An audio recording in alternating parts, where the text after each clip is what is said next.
Luo Lan became even more excited as he thought. After the supernatural being regained consciousness, Luo Lan would only need to stir his emotions with reasoning to touch his heart. Would he also end up with a supernatural being as his bodyguard, just like his younger brother, Qing Zhen? Thinking of this, Luo Lan glanced at Chen Wudi.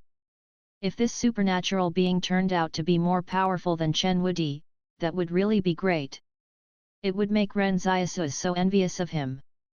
Luo Lan still felt begrudged over how he had failed to recruit Chen Wudi. Xiao went to get a towel to clean the bloodstains on the injured supernatural being's face. She said in surprise, "It's actually a woman, and she looks to be around 27. Luo Lan's eyes lit up. "Are you sure?" When he went closer to get a good look, he realized it really was a woman. Chen Wudi went over as well. "Master, she looks like the white dragon horse." Luo Lan got anxious. "It's fine if you want to go around acknowledging someone as your master, but don't go bringing others into the picture as well." To be honest, Luo Lan was fairly afraid the woman would follow Chen Wudi and the others to the Western paradise to obtain Buddhist scriptures after she regained her consciousness. Wouldn't all of his hard work go down the drain after spending so much effort to rescue her? Fortunately, Chen Wudi said after making a close inspection, "No, I got it wrong. She's older than the white dragon horse." When Chen Wudi said that, Luo Lan finally felt more at ease. He chuckled and said, "It's good that she's not. I never expected you would fuss over something like age." All of a sudden, Luo Lan felt he must also be fucking crazy. He took the lunatic Chen Wudi's words seriously. When Ren Xiaosu saw it was a woman, he stepped aside for Xiaohu to apply the medicine on her. Xiaohu sent everyone away. When a woman is getting medicine applied on her, men shouldn't look. But the supernatural being regained consciousness at this moment. When she saw everyone around her, she sat bolt upright and asked, "Who are you people?" Luo Lan was the first to go over. "I'm the one who saved you from the pyro company." The woman scrutinized Luo Lan. You? You don't look it." "Who doesn't look it?" Luo Lan nearly flipped the table. "Why doesn't it look like I saved you? I'm really the one who saved you from the pyro company." But the woman just got up and walked outside without saying a word of thanks. But before she could even take 2 steps, she fell to the ground. Although the black medicine could help ease her pain quickly, it would not be so easy for her to recover from the injury she had suffered. Xiao ran over to help her up. She comforted her, "Your injury hasn't healed yet, so you shouldn't move about." However, tears started to fall from the woman's eyes. "My big brother is still in the hands of the pyro company." Luo Lan was stunned. The other supernatural being was her elder brother? So there were 2 supernatural beings in the same family? But this also made Ren Xiaosu understand why she had gone to his rescue. Next to her, Tang Zhou calmly said, "Then he's definitely dead. While you were escaping with him on your back, the blast from the RPG threw him off of you. We only had time to save you, but your big brother was not that lucky. Besides, the pyro company had always been after blood samples. They don't leave the donors alive." Ren Xiaosu fell silent. When he first heard of the pyro company, he thought their mission was to keep the embers of humanity alive by ensuring the continuation of the human species. He never expected the pyro company would resort to any means necessary to obtain the blood of a supernatural being. In that case, would someone like Yang Xiaojun, who was an enemy of the pyro company, be considered good? No, that wasn't right either. Ren Xiaosu always had the feeling the girl did not seem to be a good person either. In fact, the definition of a good or bad person was too limited. The complexity of human nature had greatly surpassed those definitions. He suddenly asked, "Fatty Luo, did you save her from the pyro company? You better not drag us into this affair. Don't you worry a whit. You won't get implicated." Luo Lan snapped, "And I won't make you save someone for nothing in return. I'll have Tang Zhou send 30,000 yuan over tomorrow morning." The female supernatural being slowly returned to her senses. She knew she could not save her older brother anymore. The most important thing she should do now was to hide, then seek a chance to avenge him. Luo Lan squatted down next to her and said, "Why don't you join us? We happen to have a feud with the Pyro Company. We even killed more than 100 of their members some time ago." Luo Lan started contemplating again. No matter what, she was still a real supernatural being, and she was even a woman. However, the woman glared at Luo Lan. "You don't seem like a good person yourself either." Luo Lan got angry. "Why are you biting the hand that fed you? I really did save you." The supernatural being stood up at this moment and bowed to Ren Xiaosu and the others. She said, "Thanks to all of you. My name is Dong Funan. If there's a chance in the future, allow me to repay the favor. For now, I can't stay here. Otherwise, I'll implicate all of you." Gratitude received from Dong Funan, +1. Luo Lan said disconsolately, "Why? Why was she thanking Ren Xiaosu and the others when he was the one who saved her?" Tang Zhou whispered, "Boss, maybe it's because you don't look like a good person." Luo Lan turned around and looked dumbfoundedly at Tang Zhou. "Buddy, your skin's gotten really thick recently, eh?" But just as Luo Lan finished speaking, the supernatural being, Dong Funan, fainted again. "What should we do now?" Xiao looked to Ren Xiaosu. Ren Xiaosu said unsympathetically, "Luo Lan, hurry up and take her away." Ren Xiaosu even suspected Dong Funan might have pretended to faint so she could impose on them. At least her thanks was sincere. "She'll stay here with you all for now. I'll pay for it." Luo Lan said, "Take care of her for me and I'll send over the money tomorrow." "Deal." Ren Xiaosu said, "Big sister Xiaoyu, help her to your room. Chen Wudi, you'll stand guard at big sister Xiaoyu's room. Don't let this woman escape before Fatty Luo pays up." "Yes, master," Chen Wudi said. This series of arrangements made by Ren Xiaosu dumbfounded Luo Lan. That very night, Luo Lan and his people waited until midnight before sneaking off. Meanwhile, Ren Xiaosu did not sleep a wink just to ensure that nothing untoward happened. The next morning, he led Yan Liuyuan and Wang Dalong to school. When they walked up to the school gate, they bumped into Yang Xiaojun. Yan Liuyuan greeted her in a polite and friendly manner, "Hello, big sis." Yang Xiaojun said happily, "Hello to you too. I'll bring some delicious food tomorrow and have your brother pass it to you." Yan Liuyuan nodded in response. Somehow, Ren Xiaosu felt that something was off as he watched their interaction from close by. When did their relationship become so good? Then Yang Xiaojun asked in curiosity, "Ren Xiaosu, didn't you have teacher Zhongwu teach you how to ride a bike yesterday? Why didn't you ride it here today? You couldn't learn it." "Ha ha ha ha, how could I possibly not learn something so simple?" Ren Xiaosu laughed it off. "Then why didn't you ride it here?" Yang Xiaojun asked. Ren Xiaosu thought for a moment before saying, "I sent my bike in for maintenance." Yang Xiaojun was confused. Yet, Ren Xiaosu replied as he vaguely realized he might have said something wrong when he saw her expression. But he still did not know what he had said wrong. Then in broad daylight, Ren Xiaosu watched Yang Xiaojun laugh so hard at the school's entrance she doubled over. "What's so funny about that?" Ren Xiaosu walked into the school with a dark expression, leaving Yang Xiaojun behind as she continued laughing crazily outside the entrance. After Ren Xiaosu entered the classroom, Yang Xiaojun followed close behind him. They sat in the last row and became new desk mates all of a sudden. At this moment, Yang Xiaojun was trying her best to restrain herself from looking at Ren Xiaosu. Otherwise, she would break out into a fit of laughter if she glanced at him. "What's so funny?" Ren Xiaosu wondered. "If you couldn't learn to ride a bike, just admit it."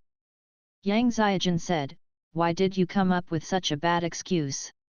"But when I asked Luo Lan about his vehicle yesterday, he told me that he sent it in for maintenance, Ren Xiaosu said puzzledly. He drives a car. Yang Xiaojun explained through laughter, maintenance for cars refers to changing the engine oil and filters, stuff like that. As if your bike has any oil filters. Ren Xiaosu understood where he had gone wrong. So it turned out there wasn't a need to send bicycles in for maintenance. This was truly a case of being disadvantaged due to poverty.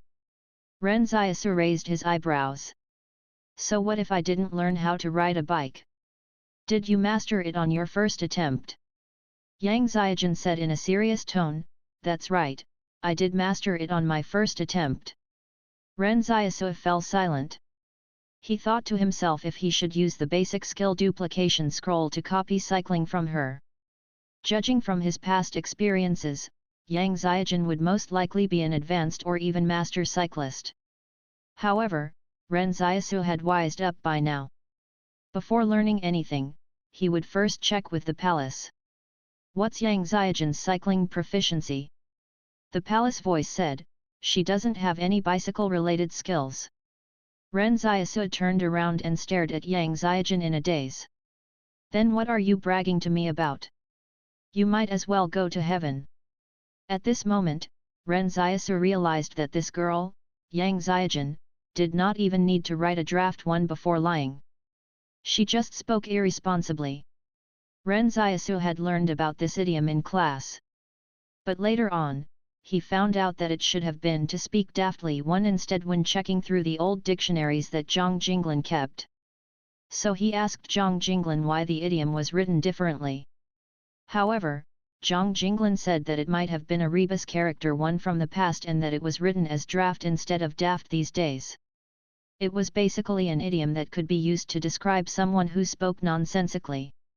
After the conversation about bicycles, Ren Xiaosu felt he had to synthesize any information he received from Yang Xiaojun.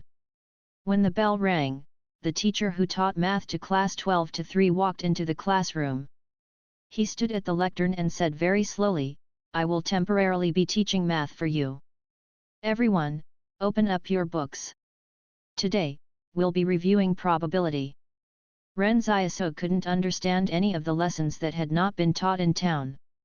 Therefore, he decided to start studying according to his own study plan in order to catch up with the class as soon as possible. He heard from Zhang Wu that the final exams would be starting soon. He was bound to fail the upcoming exam and could only hope to do better on the next one. According to Zhang Wu, he could finish studying the 12th grade curriculum within a year as long as he worked hard enough. If he was smart enough, it was also possible to finish it within half a year. Ren Xiaosu thought that if he could catch up with the required progress by the college entrance examinations, he might even be able to qualify for university and have a look around there.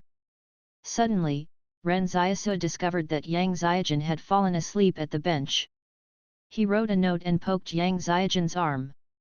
The note read, "Don't you have to study? Why are you coming to school?" Yang Xiaojun got up and shot him a look. Then she replied on the note, "I'm here to sleep." Ren Xiaosu replied on the note, "Why are you coming here to sleep instead of sleeping at home? I can sleep better at school." In reality, Ren Xiaosu had another purpose in writing the note.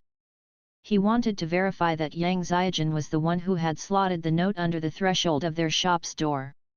However, it seemed like Yang Xiaojun knew of Ren Xiaosu's intention. Even though the two of them sat at the same table, they continued to test each other while playing dumb. Ren Xiaosu kept writing more notes to her, while Yang Xiaojun deliberately refrained from using her usual handwriting. Ren Xiaosu wrote, "Any good eats around here? What vehicles can't be sent in for maintenance besides bicycles? What did you have for dinner last night?" The notes they exchanged were basically nonsense. Ren Xiaosu refused to believe that Yang Xiaojun could keep on pretending. After passing back a series of notes filled with nonsense for a while, Yang Xiaojun frowned and switched her handwriting to the one she usually wrote in. "I'm the one who slotted the note into the shop, so just get to the point." She decided to stop pretending and laid all her cards on the table. Ren Xiaosu replied on the note, so you told me not to overstay in this place because you were afraid that I might find out you stole my identity. With that, Yang Xiaojun completely ignored Ren Xiaosu. Suddenly, the math teacher who was standing at the lectern said, "You two in the back, please stop passing notes back and forth." All of the students in class gave Ren Xiaosu and Yang Xiaojun ambiguous looks. They heard the math teacher ask, "You two, what are your names?" "I'm Ren Xiaosu." "I'm also Ren Xiaosu." The math teacher got furious. "Do I look gullible to you?" Ren Xiaosu felt badly wronged. A student said softly to the math teacher, "Teacher, both of them are really called Ren Xiaosu." Teacher, it's true." The math teacher was dumbfounded. He went to the office to get the roster for class 12 to 7 and discovered to his surprise that there were really two Ren Xiaosus. What the hell? After pondering it for a while, he realized it was indeed a misunderstanding. But he could not just leave it at that. "The Ren Xiaosu wearing the cap, I want you to answer the question on the blackboard." Ren Xiaosu was elated. "Serves you right, Yang Xiaojun." But a second later, Ren Xiaosu was stunned. He watched Yang Xiaojun take off her cap and put it on his head as though no one could see them. Is this even allowed? But Ren Xiaosu could not think about anything else at this moment. He was astounded by Yang Xiaojun's delicate and stunning face. In that instant, Ren Xiaosu felt Yang Xiaojun might have only worn a cap to hide her beauty, not because she wanted to hide her identity. This was the first time Ren Xiaosu had seen her take off her cap, and he was absolutely astonished by how beautiful she was. All the students held their breath. Like Ren Xiaosu, they did not expect Yang Xiaojun to look so beautiful. In the entirety of the classroom, only the old math teacher remained calm and collected. "The Ren Xiaosu wearing the cap, stand up and answer the question." Ren Xiaosu pointed at himself after recovering from his shock. "Me?" "Yes, you," the math teacher said. Ren Xiaosu was taken aback again. "Teacher, didn't you see that this cap was just placed on me?" The math teacher chuckled. "She's such a lovely young lady that I can't bear to make her answer the question, so hurry up and answer the questions." Ren Xiaosu was speechless. "Thank you, teacher," Ren Xiaosu said politely. "Please sit down," the math teacher said with a smile. In fact, many of those who attended school in the stronghold would stop studying after 12th grade, because the university in the stronghold was not that big and the number of admission spots was limited. 90% of the students in the stronghold had no chance to further their studies. After the students graduated from high school, they would immediately have to consider whether they wanted to find work or attend vocational schools to learn skills such as mechanics, agriculture, excavation, culinary arts, etc. After they finished their studies, they would become the foundation of this stronghold. There were high-end research laboratories in the stronghold, including the university that focused on research in various fields. University students in the stronghold were very valuable resources these days as they represented the knowledge structure of the stronghold. But a complete society could not only consist of a superstructure one. The base was indispensable too. Just as the refugees needed to do basic work such as farming, mining, and similar menial tasks, most people in the stronghold were required to work basic jobs such as cleaning, greening one, and so on. During second period, Zhang Wu came into the classroom. The subject she taught was Chinese, but Chinese classes were generally held in third or fourth period. In this era, physics, chemistry, and mathematics were the most important subjects. Zhang Wu stood at the lectern and said, "Settle down, everyone. You should know that our class has just been set up. We're still missing a class monitor, a student counselor, and representatives for the various subjects. So I'd like to make use of this period to hold an election for those roles." A student named Zhu Peiwen laughed and said, "There's no need to vote. Let's just appoint Ren Xiaosu as the class monitor." After the recent incidents, the relationship between these students and Ren Xiaosu had gotten much closer, and everyone approved of him too. Therefore, if they were going to elect a class monitor, everyone would choose Ren Xiaosu. At this moment, someone asked jokingly, which Ren Xiaosu? Haha, both of them should be elected. The guy will be the class monitor, and the girl will be the student counselor. It'll be easier to differentiate them that way. We'll address them as Monitor Ren Xiaosu and Counselor Ren Xiaosu from now on, one of the female classmates named Bian Lingchen said wittily. So it's settled then? Zhang Wu smiled at everyone. Yes, it's settled, the group of students echoed. In the last row, Ren Xiaosu wondered if the class monitor would get more subsidies. They just made the decision without asking for his opinion. Yang Xiaojin had already put her cap back on. Ren Xiaosu looked at her and whispered, "What are the class monitor and student counselor for?" "They're responsible for ensuring that everyone studies hard," Yang Xiaojin replied in brief. She felt it was meaningless to answer this question. In reality, the class monitor and student counselor were rather unimportant roles, but she did not want to explain it to Ren Xiaosu in detail. However, she did not expect her remark to end up becoming a disaster for her classmates. Ren Xiaosu found that Yang Xiaojin did not seem to be attentive to any of today's lessons. He wondered why this girl was even attending school. Could it be that her target was hidden here in the school? But that couldn't be right either. If she wanted to assassinate someone in this school, she would just kill the target based on her straightforward character.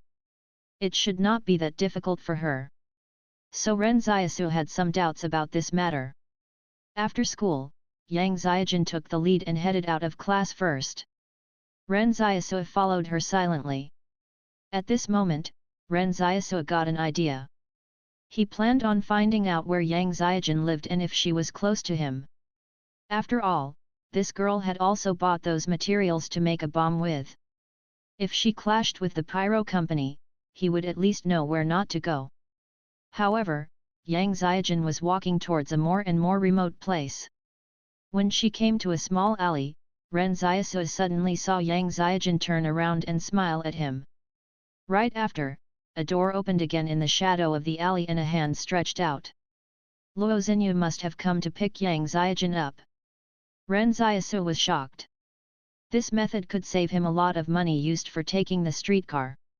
When he last saw Luo Xinyu take Yang Xiaojin away from the rooftop, he did not have the time to react. After returning home, Ren Xiaosu regretted it a little. Why didn't he use the skill duplication scroll on Luo Xinyu at that time? This time, Ren Xiaosu was not going to miss the chance again. He said in his mind, use the basic skill duplication scroll and perfect skill duplication scroll. Ren Xiaosu had 2 skill duplication scrolls in total right now. He used them both at once so that in case he failed to copy her superpower, he could at least attempt to copy one of her master-level skills. The palace voice intoned, randomly copied target's advanced nose-picking. Do you want to learn it? Learn? My ass! Ren Xiaosu was dumbfounded. Can't you two have some normal skills?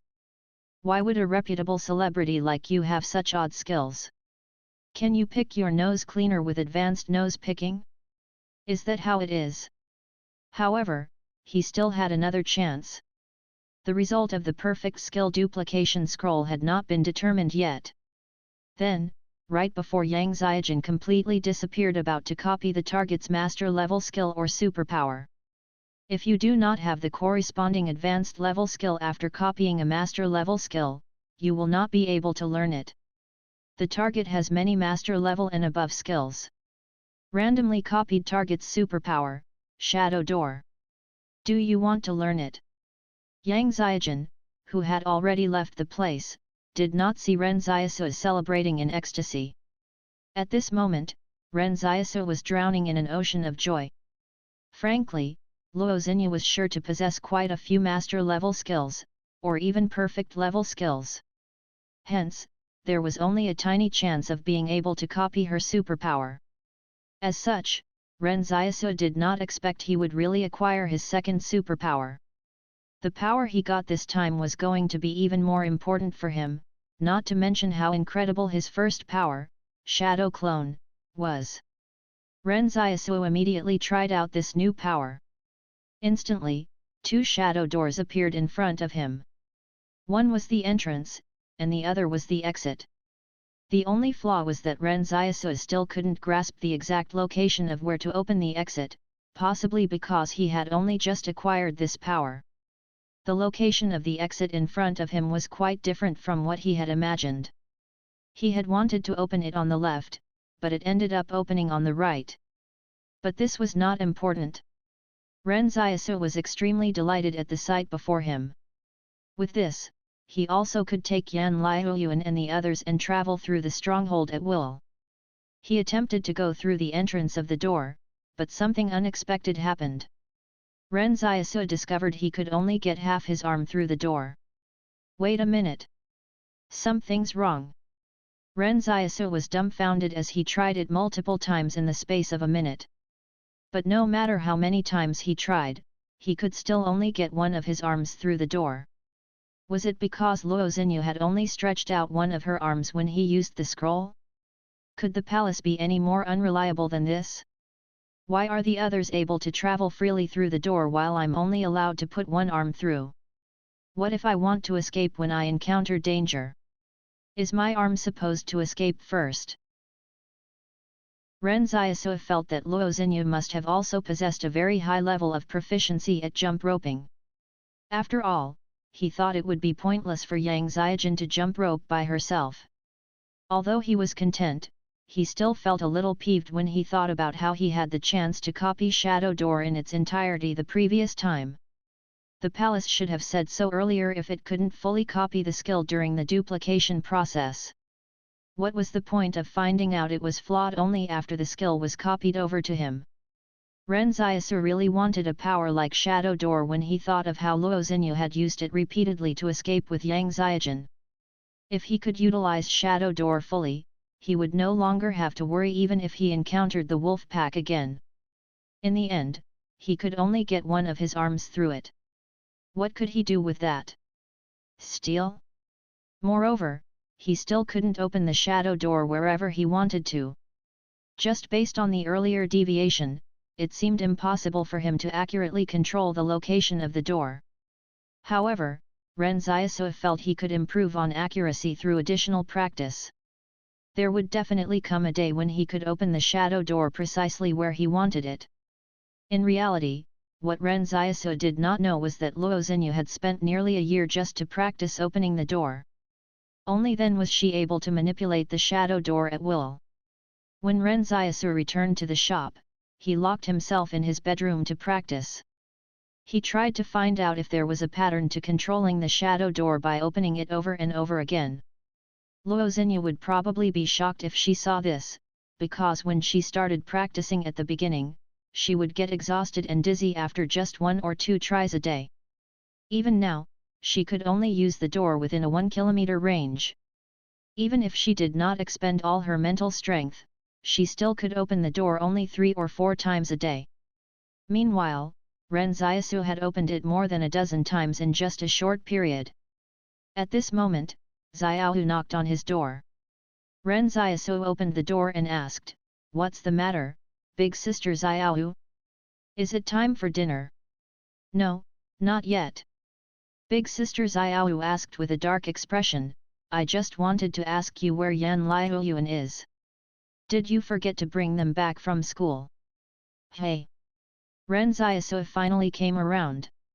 He should have gone to pick Yan Liuyuan and Wang Dalong up from the junior high section before heading home together in the first place. However, he had forgotten all about them and left them behind at school just so he could find out where Yang Xiaojin lived. "I'll go and fetch them immediately." "What kind of an older brother are you?" Xiaohu grumbled. "Pick them up and come home for dinner. I'm almost done making it." But a moment later, Zhang Wu walked in with Wang Dalong and Yan Liuyuan. She smiled and said, "Didn't you say we were going to continue learning how to ride a bike today?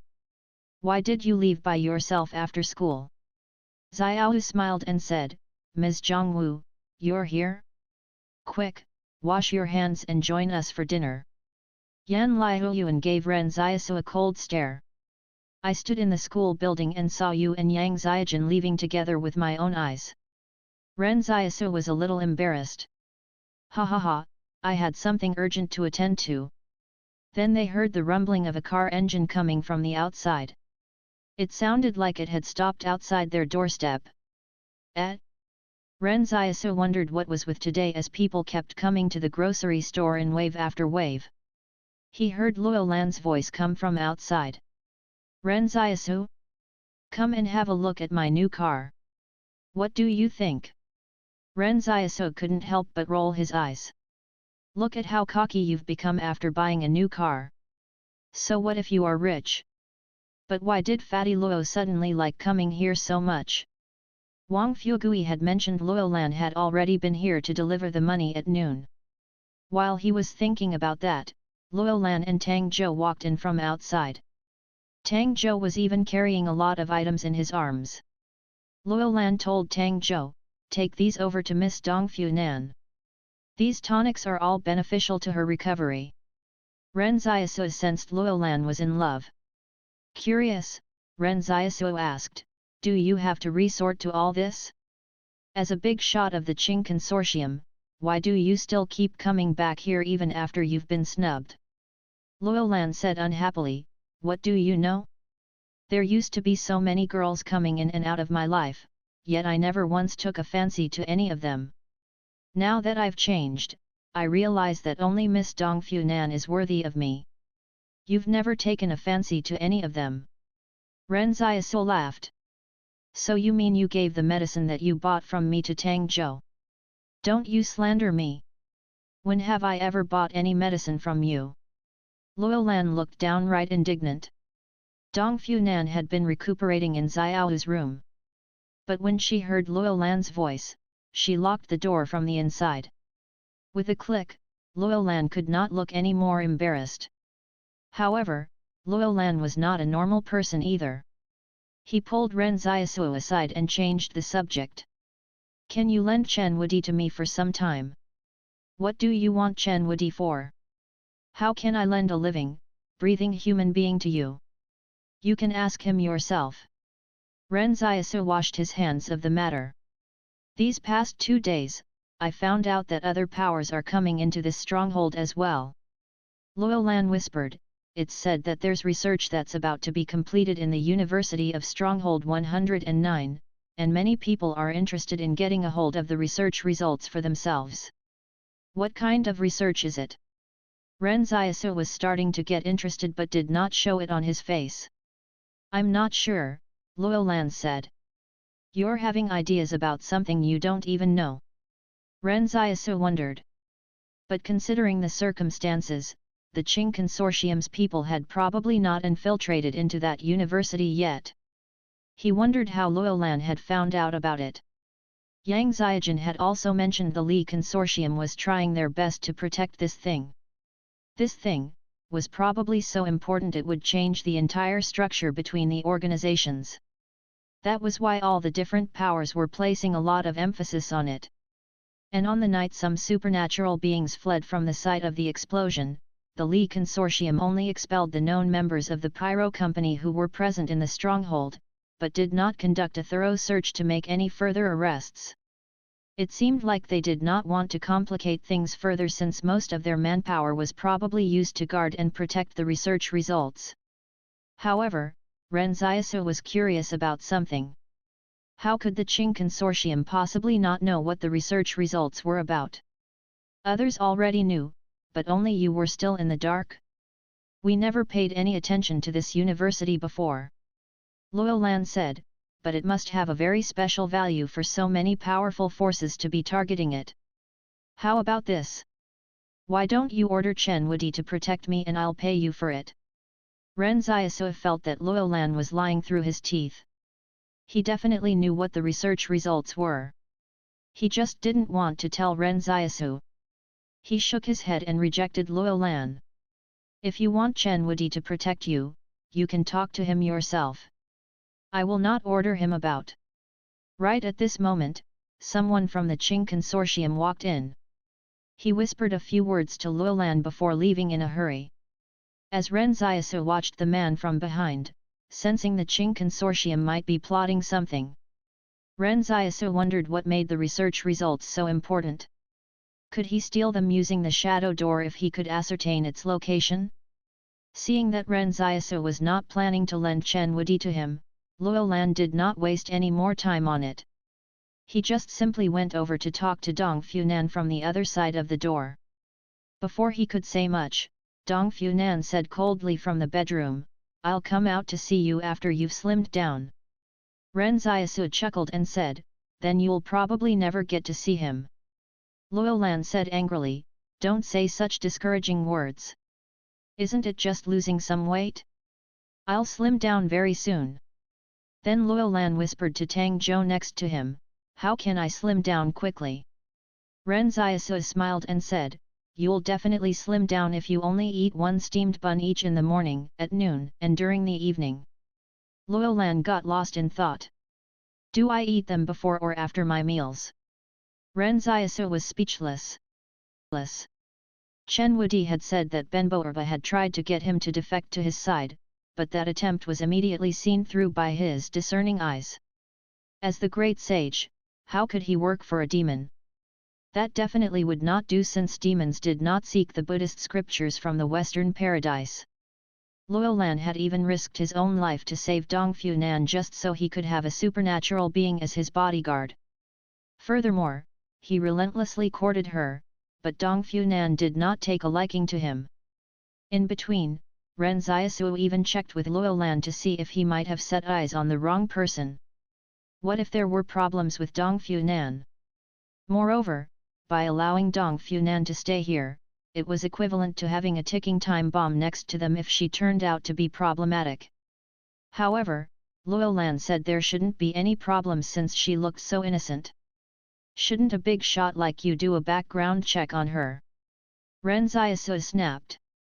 "It's not like this stronghold is under our control," Luo Lan replied matter-of-factly. This made Ren Xiaosu feel that something was wrong. He would have to be warier of Dong Funan. All of a sudden, the voice from the palace said, "Side quest, take in someone in distress for 7 days, 1 out of 7. After the quest is completed, you will unlock a new product in the vending machine." Ren Xiaosu was stunned. He thought there was only black medicine to be bought from the vending machine. So it turned out he could also unlock new products by completing quests the palace assigned to him? Then wasn't this quest going to be a cakewalk to complete? While they were eating dinner, Ren Xiaosu nonchalantly asked Dong Funan, "What's your superpower?" "I have more strength than normal," Dong Funan said softly. "More strength?" Ren Xiaosu felt that such a superpower was rather useless. How much greater is it compared to the average person? "I probably have strength equivalent to 2 adult men," Dong Funan said, "but my strength is still increasing, and I might get even stronger in the future." Ren Xiaosu sighed. "Frankly, you couldn't have escaped without Luo Lan and his men's help with just your superpower alone. He doesn't have good intentions." Dong Funan replied, "His gaze and the way he speaks tells me that." "What plans do you have?" Ren Xiaosu asked. To be honest, he did not really like this willful girl. Even if she did not like Luo Lan, she should at least thank him for saving her. Ren Xiaosu even thought of speaking up for Luo Lan. Dong Funan gave it some thought before saying, "When my injuries heal tomorrow, I'll go and get revenge on the Pyro Company." Ren Xiaosu shook his head. "You can't go." "Why not?" Dong Funan was taken aback. "First of all, the Pyro Company has already been expelled from the stronghold. Even if some of their people are still hiding in the stronghold, you won't find them." Ren Xiaosu said, "Second, you might reveal that we took you in before if you get caught and tortured by them." Besides, Ren Xiaosu thought to himself, "How am I supposed to complete my quest if you leave now?" However, what he said was also true. What if the Pyro Company came to take revenge on them after Dong Funan was unable to endure the torture and confessed? This girl seemed very self-centered and wouldn't care about other people's safety. Therefore, Ren Xiaosu did not trust her at all. Dong Funan said stubbornly, don't worry, I won't tell anyone that y'all took me in. Can you guarantee that? Ren Xiaosu said calmly, Woody, you're in charge of keeping a close eye on her for the next few days. But Ren Xiaosu then noticed Chen Wudi looked a little unhappy. Yan Liuyuan whispered a few words to Chen Wudi, and he immediately agreed in delight. Curious, Ren Xiaosu looked at Yan Liuyuan and asked him, what did you say to make him so happy? It's very easy to make him happy. Yan Liuyuan said after eating a spoonful of porridge, just address him as the great sage. Ren Xiaosu was stunned. He realized Yan Liuyuan was fantastic at noticing what made others tick. Dong Funan attempted to run off while Ren Xiaosu and Yan Liuyuan were talking. She was afraid she wouldn't be allowed to seek revenge. However, she was carried back by Chen Wudi before she could even get far. No matter how great her strength, it couldn't be greater than Chen Wudi's current strength. Next to him, Yan Liuyuan smiled at Chen Wudi and said, the great sage is amazing. Of course. Chen Wudi said proudly. Yan Liuyuan had Chen Wudi dancing in the palm of his hand as he knew exactly how to stroke Wudi's ego.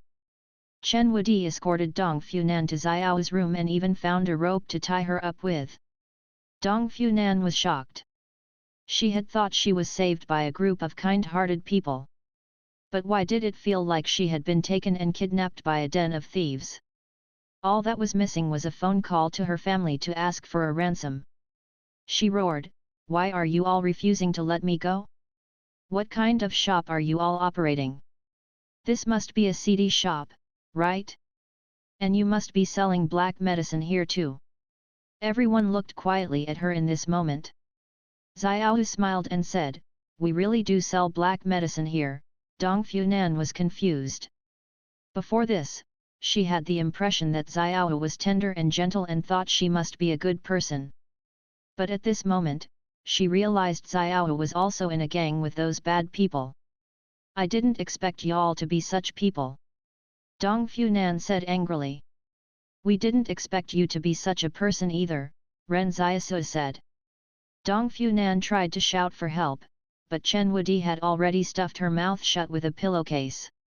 Ren Xiaosu sneered, it's already very courteous of us to let you stay here. Even if you don't spare a thought for yourself, you have to think about our entire family. If you try to run away again, I'll break your legs. If Ren Xiaosu didn't receive the quest or accept Luo Lan's money, he would probably have. It was the weekend the next day, and Luo Lan came over early in the morning to look for Dong Funan to speak with her. But no matter how long he called out to her at the door, he couldn't get any response from her. Previously, Dong Funan would scold him a little. But now she did not even bother scolding him. Luo Lan turned around and looked at Ren Xiaosu. Has Dong Funan left already? Or did you people do something to her? Ren Xiaosu said calmly, no, she just doesn't want to speak with you. Luo Lan wondered, but why doesn't she at least scold me a little? Ren Xiaosu pondered it. She's probably sick of scolding you already. Oh. Luo Lan nodded in understanding. Say, I doubt you can handle this girl. Ren Xiaosu was thinking he could get Luo Lan to totally give her up. It would be easier to deal with Dong Funan after the 7 days were up that way. Luo Lan said disconsolately, can't you see that I still haven't found my next target? All right. Ren Xiaosu realized Luo Lan was not such a devoted person after all. He might give up on Dong Funan after he found his next target. He said to Luo Lan, good luck. At this moment, Tang Zhou came over to look for Luo Lan. After that, Luo Lan left in a hurry as though he had something urgent to attend to. Bro Yan Liuyuan watched Luo Lan's receding figure as he left the store. Luo Lan must be planning something. I wonder if it'll involve us. The few of them had only gained their stronghold resident statuses because of Luo Lan. If Luo Lan stirred up any trouble here, the Li Consortium would likely settle the score with them as one. Let's not worry about that. Ren Xiaosu frowned and said, you'll keep watch at the room today. I'm going to start building a bomb. It's gonna be our trump card. By the way, let's test something. Ren Xiaosu then pulled Yan Liuyuan into a room. Ren Xiaosu said, I've gained a new power that allows me to open up a door in the shadows. Let's give it a try now and see if I can pull you into the door. Okay. Yan Liuyuan did not ask Ren Xiaosu how he obtained this power or how he knew how to build a bomb. Ren Xiaosu said in a serious tone, step back a little, I'm going to open the shadow door in front of you. A second later, Ren Xiaosu activated the shadow door in his mind. Yan Liuyuan stared blankly at the ceiling and said, you know, bro, can fully control this door. Ren Xiaosu intended to open the shadow door in front of Yan Liuyuan, but it opened up across the ceiling. No, let me try it again. Trust me, I'm very sure I can do it. A minor mistake isn't a big deal. Who doesn't make mistakes anyway? Ren Xiaosu said in embarrassment. Then the door opened up across the floor. Yan Liuyuan quietly said, bro, you'd better not test it out on me first. I'm a little nervous. When he thought of that, Yan Liuyuan, who was next to him, saw the shadow door reappear on the ceiling and start swaying. It was as though some kind of law were resisting Ren Xiaosu's will. Ren Xiaosu noticed the shadow door's form seemed to be fixed from the very start and wasn't something that could be changed. This was going to be a clash of wills. But wasn't it the power that served the will? The power that surpassed the ordinary had originated from the will itself. Yan Liuyuan saw beads of sweat forming on Ren Xiaosu's forehead, but he did not dare interrupt him. A second later, Yan Liuyuan saw the edges of the shadow door become unstable as it started shrinking. If Luo Xinyu were here, her jaw would probably drop to the floor, because even though she was the originator of shadow door, she had no way of adjusting its size. Ren Xiaosu heaved a sigh of relief. By this point, the diameter of the shadow door had become only as thick as an arm. He closed the shadow door and opened it up again. This time, Ren Xiaosu discovered he could control the size of the door at will. His only regret was that no matter how large the door was, he could still only get one arm through it. It didn't make any fucking sense at all. Since he had completely mastered the power, why was there still such a limitation? Ren Xiaosu asked his mind palace, are you the one who did this? The voice from the palace answered, unauthorized to answer. Ren Xiaosu was annoyed. This time, he was quite certain the revolting condition of only being able to put one arm through the door was something that was decided by the rules of the palace. Ren Xiaosu said to Yan Liuyuan, buy a live chicken when you and big sister Xiao go grocery shopping tomorrow. Okay, Yan Liuyuan responded. Bro, what are the uses of this power of yours? It couldn't be more useful. Ren Xiaosu said in a serious tone, even though I can only get one arm through it, I can still catch someone by surprise and give them a good beating. This way, no one will even know who the culprit is. Although he hadn't perfected the power, it quite suited Ren Xiaosu's nature. The next morning, Yan Liuyuan went grocery shopping with Xiaoyu. Right as Wang Fugui finished raising the shop's roller shutter door, he saw a familiar face waiting at the entrance. It was Yan Linfen from the Western District. He watched Yan Linfen swagger on in. I heard you're selling a kind of wonder drug here. Wang Fugui thought about how business had finally arrived at their doorstep. It had been nearly a week since someone had bought the medicine from here. Usually, the medicine's effectiveness would have already been publicized. Yet no customers turned up even after such a long time. Wang Fugui had felt a little low on confidence. But with Yan Linfen now here, it meant the word of the medicine's effectiveness had spread. However, Wang Fugui was not in a hurry. He replied with a smile. Yes, we're selling a wonder drug that's specifically used by men. But due to the complexity of the manufacturing process, we can only sell one dose a week. Oh. Yan Linfen remarked, how much does one dose go for? 2,000 yuan, Wang Fugui said with a smile. Highway robbery. Yan Linfen was shocked at the price. Why did I hear that it was only 800 yuan per dose? Because the raw materials needed for the formula are getting harder and harder to come by. The black medicine that can be made in the future will also decrease as a result, Wang Fugui replied nonchalantly. For a shrewd businessman like him who only had profit on the mind, wouldn't it be simple to find a reason to raise the price? At this moment, Ren Xiaosu strolled in from the backyard. He heard Yan Linfen say after some consideration, "Give me 1 dose. I'm sorry, we only start selling this week's supply tomorrow. The sales time each week is fixed," Wang Fugui said in a pompous manner, unmoved. Yan Linfen said unhappily, "Do you know who I am?" Ren Xiaosu was amused since he knew him too well, but he didn't answer. Instead, he changed the subject and said, "We also turned down Supervisor Chen from the Public Order Division when he came to inquire last week. It's not that we're playing hard to get, but that the black medicine hasn't been made yet." Yan Linfen said with a dark expression, "I need the medicine urgently." "Aren't you a doctor? Is this what a doctor should say? I'll give you all a chance to change the way you speak to me." Ren Xiaosu was stupefied for a moment. What should a doctor say? He thought for a moment before answering, "I'm sorry, but we tried our best." Yan Linfen was confounded. "Is that what you should say? Do I look like I'm dying?" Then some other customers walked in from outside. Yan Linfen looked back and was surprised to see it was Supervisor Wang from the Planning Division. He saw 2 subordinates following Supervisor Wang, and they were even holding a banner in their arms. When Yan Linfen saw him, he immediately bowed and said with a smile, "Supervisor Wang, what are you doing here?" "Oh, it's little Yan." Supervisor Wang said with a haughty smile, "I came to thank the doctor here." When Ren Xiaosu saw the banner, he got an ominous feeling.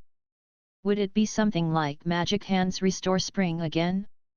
But when Supervisor Wang's subordinates unfurled the banner, he saw 4 large characters embroidered on it, "Guanyin, bringer of children." Hey, wait a minute. What does this have anything to do with Guanyin, bringer of children? Nearby, Yan Linfen was also dumbfounded by this sight. How could it have such an effect? But Yan Linfen, who was about to create trouble, suddenly did not dare to make a move. He thought that if he caused trouble in the shop at this moment, he would likely offend Supervisor Wang. Supervisor Wang explained gleefully, "The Strongholds No. 3 hospital diagnosed me as infertile several years ago. It's always been bugging me that I couldn't conceive a child. Some time ago, someone passed the black medicine to me to try it out. To my surprise yesterday, my wife told me she was pregnant the day after I used it." The moment Supervisor Wang finished speaking, Ren Xiaosu asked his mind palace, "Does the black medicine also have the ability to treat infertility?" To Ren Xiaosu's surprise, the voice from the palace bluntly answered, "No." Even Ren Xiaosu and Wang Fugui were a little confused by this time. Ren Xiaosu asked to confirm, "Are you sure your wife is pregnant?" They heard Supervisor Wang say happily, "I'm sure. We went to the hospital yesterday to take a blood test. Since the blood test cannot be wrong, she must be pregnant."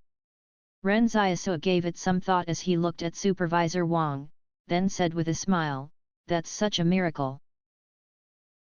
Although they were very eager to make money, they could not publicize an effect the black medicine did not have. When it was time for school the next day, Wang Dalong rode the bicycle with Yan Liuyuan to school. Ren Xiaosu could only take the streetcar to school. It was not that he did not want to ride the bicycle, but rather that he still hadn't managed to learn how to ride it. Before leaving, Ren Xiaosu even repeatedly reminded Chen Wudi to watch over Dongfu Nan carefully. He had a feeling she would be a huge threat to them. For this reason, Ren Xiaosu even promised Chen Wudi he could go out and do as he liked for 3 days. 6 days later, Ren Xiaosu was finally able to go to school in peace when he saw Chen Wudi moving a small stool to sit right next to Dongfu Nan. When he arrived in class, Yang Xiaojun was already lying on the table and sleeping. Ren Xiaosu wondered to himself if this girl was really coming to school just to sleep. Finals were gonna begin in a few days. Didn't she need to prepare? Ren Xiaosu ignored her and sat down. But just as he took his seat, Yang Xiaojun got up and said, Luo Lan is planning something dangerous, so it's best you keep your distance from him. Ren Xiaosu's interest was piqued. It happened that he also suspected Luo Lan was secretly up to something. What is Luo Lan planning? We saw people from the Qing Consortium scouting outside No. 4 Psychiatric Hospital. Yang Xiaojun said slowly, it seems like they plan to rob that hospital. I've heard of people robbing jewelry shops and even the organization's banks if they were desperate enough. Ren Xiaosu reacted with a strange expression. But this is the first time I've heard of someone planning to rob a psychiatric hospital. There's something you don't know.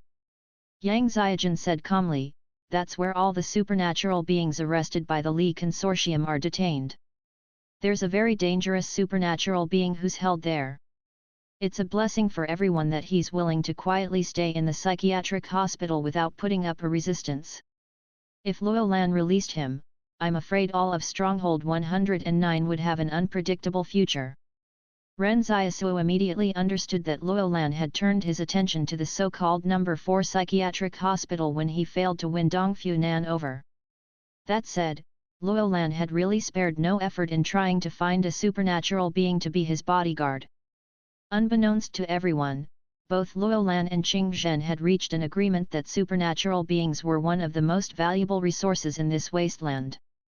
A large amount of information and intelligence led them to understand that the evolution of supernatural beings was very fast, and that there were probably no individual weapons that could compare to supernatural beings in the future of combat. Of course, when it came to weapons of mass destruction, the Qing Consortium already had those in their arsenal. But the Qing Consortium here have such few people. Why would they rob the psychiatric hospital? Ren Xiaosu said in a speechless manner. You underestimate the Qing Consortium. Yang Xiaojun said, or should I say you're underestimating Qing Zhen. The Qing Consortium must have planted quite a few of their people here in Stronghold 109, and they were currently all under the command of Luo Lan. But this is the Li Consortium's territory. Ren Xiaosu said, isn't Luo Lan afraid that the Li Consortium will expel him after they find out about it? You may not be aware of how much of a jerk Luo Lan is. Yang Xiaojun said calmly, when he was in Stronghold 113, he was already behaving lawlessly. But Luo Lan is a bold and careful person. He's just using the fact that the Li Consortium can't worry about him right now. Even if something were to happen, they would just get Qing Zhen to redeem Luo Lan with money. The Li Consortium would never dare to kill him. Alright, so he still wasn't familiar enough with Luo Lan. Curious, Ren Xiaosu asked, are y'all also afraid of the person locked up in No. 4 psychiatric hospital? It's not that we're afraid of him, Yang Xiaojun corrected. We're only worried he will bring too much uncertainty to the situation. What's his superpower? Ren Xiaosu asked. Hypnosis. Yang Xiaojun said, he's been completely isolated within the psychiatric hospital. Even the people who deliver food to him every day have to wear noise-cancelling headphones before sending in the food through the door. Why do they have to keep it under wraps? Ren Xiaosu thought to himself, how scary of a person is he to make the Li Consortium and the Stronghold overseers so wary of him? He asked, why don't y'all just kill him if you're so worried about him getting out? Why should we kill him when he didn't do anything bad? Yang Xiaojun replied in confusion. Your logic is very strange. Ren Xiaosu calmly said, but how do y'all judge between good and evil? The power of judgment is all in your hands, but what if we all wrong? You said that both Qing Zhen and the Pyro Company want to possess something they can't control, but who's to decide? Yang Xiaojun fell deep into thought before saying, the world was destroyed because of those things. We just don't want to see the world sink into despair again. Ren Xiaosu was stunned. This was the result of a previous cause. Yang Xiaojun's organization was just clearing the world of the things that had destroyed it. He did not know how to answer her, because he sometimes felt the current him still knew nothing of this world. Yang Ziajin said, "By the way, there's something up with that supernatural being Luolan saved. If she follows Luolan, you guys had better be careful." Ren Xiaosu was surprised that Yang Ziajin was reminding him about so many things today and even told him a lot of undisclosed secrets. But was she referring to Dongfu Nan now? Ren Xiaosu asked, "What's wrong with that supernatural being?" Yang Ziajin still did not know Dongfu Nan was lodging in Ren Xiaosu's shop. Yang Ziajin replied, "We've confirmed there's no relationship between Dongfu Nan and the supernatural being that died. They had no blood ties, were not a couple, and did not have any dealings. We initially thought them to be allies but were later informed they were not. Furthermore, there's been a string of strange murder cases in the stronghold recently. All of the victims were sucked dry of blood and turned into mummified remains. Right now, we think the supernatural being named Dongfu Nan is one of the prime suspects." Luo Xinyu witnessed the entire proceedings of the battle that night. After analyzing it, she felt that Dongfu Nan's motive for saving another supernatural being was probably because she wanted to hide somewhere to suck the blood of that supernatural being. But as she was inexperienced in battle, she screwed up. To put it bluntly, she's just a newbie. Ren Xiaosu got a great deal of information from Yang Ziajin. First of all, Dongfu Nan might only be acting out her current plight and was actually the one behind the string of murder cases.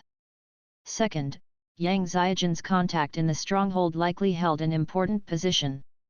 If not, they couldn't possibly have received such clear and detailed intel. "Dongfu Nan is in our shop right now," Ren Xiaosu said calmly. "Then why don't you run back to check on her?" Yang Ziajin frowned and said, "I can get Luo Xinyu to send you back." "There's no need." Composed, Ren Xiaosu said, "She's already been restrained by us." Yang Ziajin looked quietly at Ren Xiaosu. She thought for a while, then said, "But she's a supernatural being." "That's fine. We have another supernatural being guarding her," Ren Xiaosu replied. "Chen Wudi?" Yang Ziajin asked. "I know him. He was quite famous in Stronghold 113's psychiatric hospital. But aren't you worried he can't keep her under control? What if your family's safety gets compromised?" Ren Xiaosu said calmly, "I'm not worried about the safety of my family right now. I'm just afraid that Chen Wudi will beat her to death. After all, he would not be able to complete the quest if she got beaten to death." This made Ren Xiaosu a little suspicious.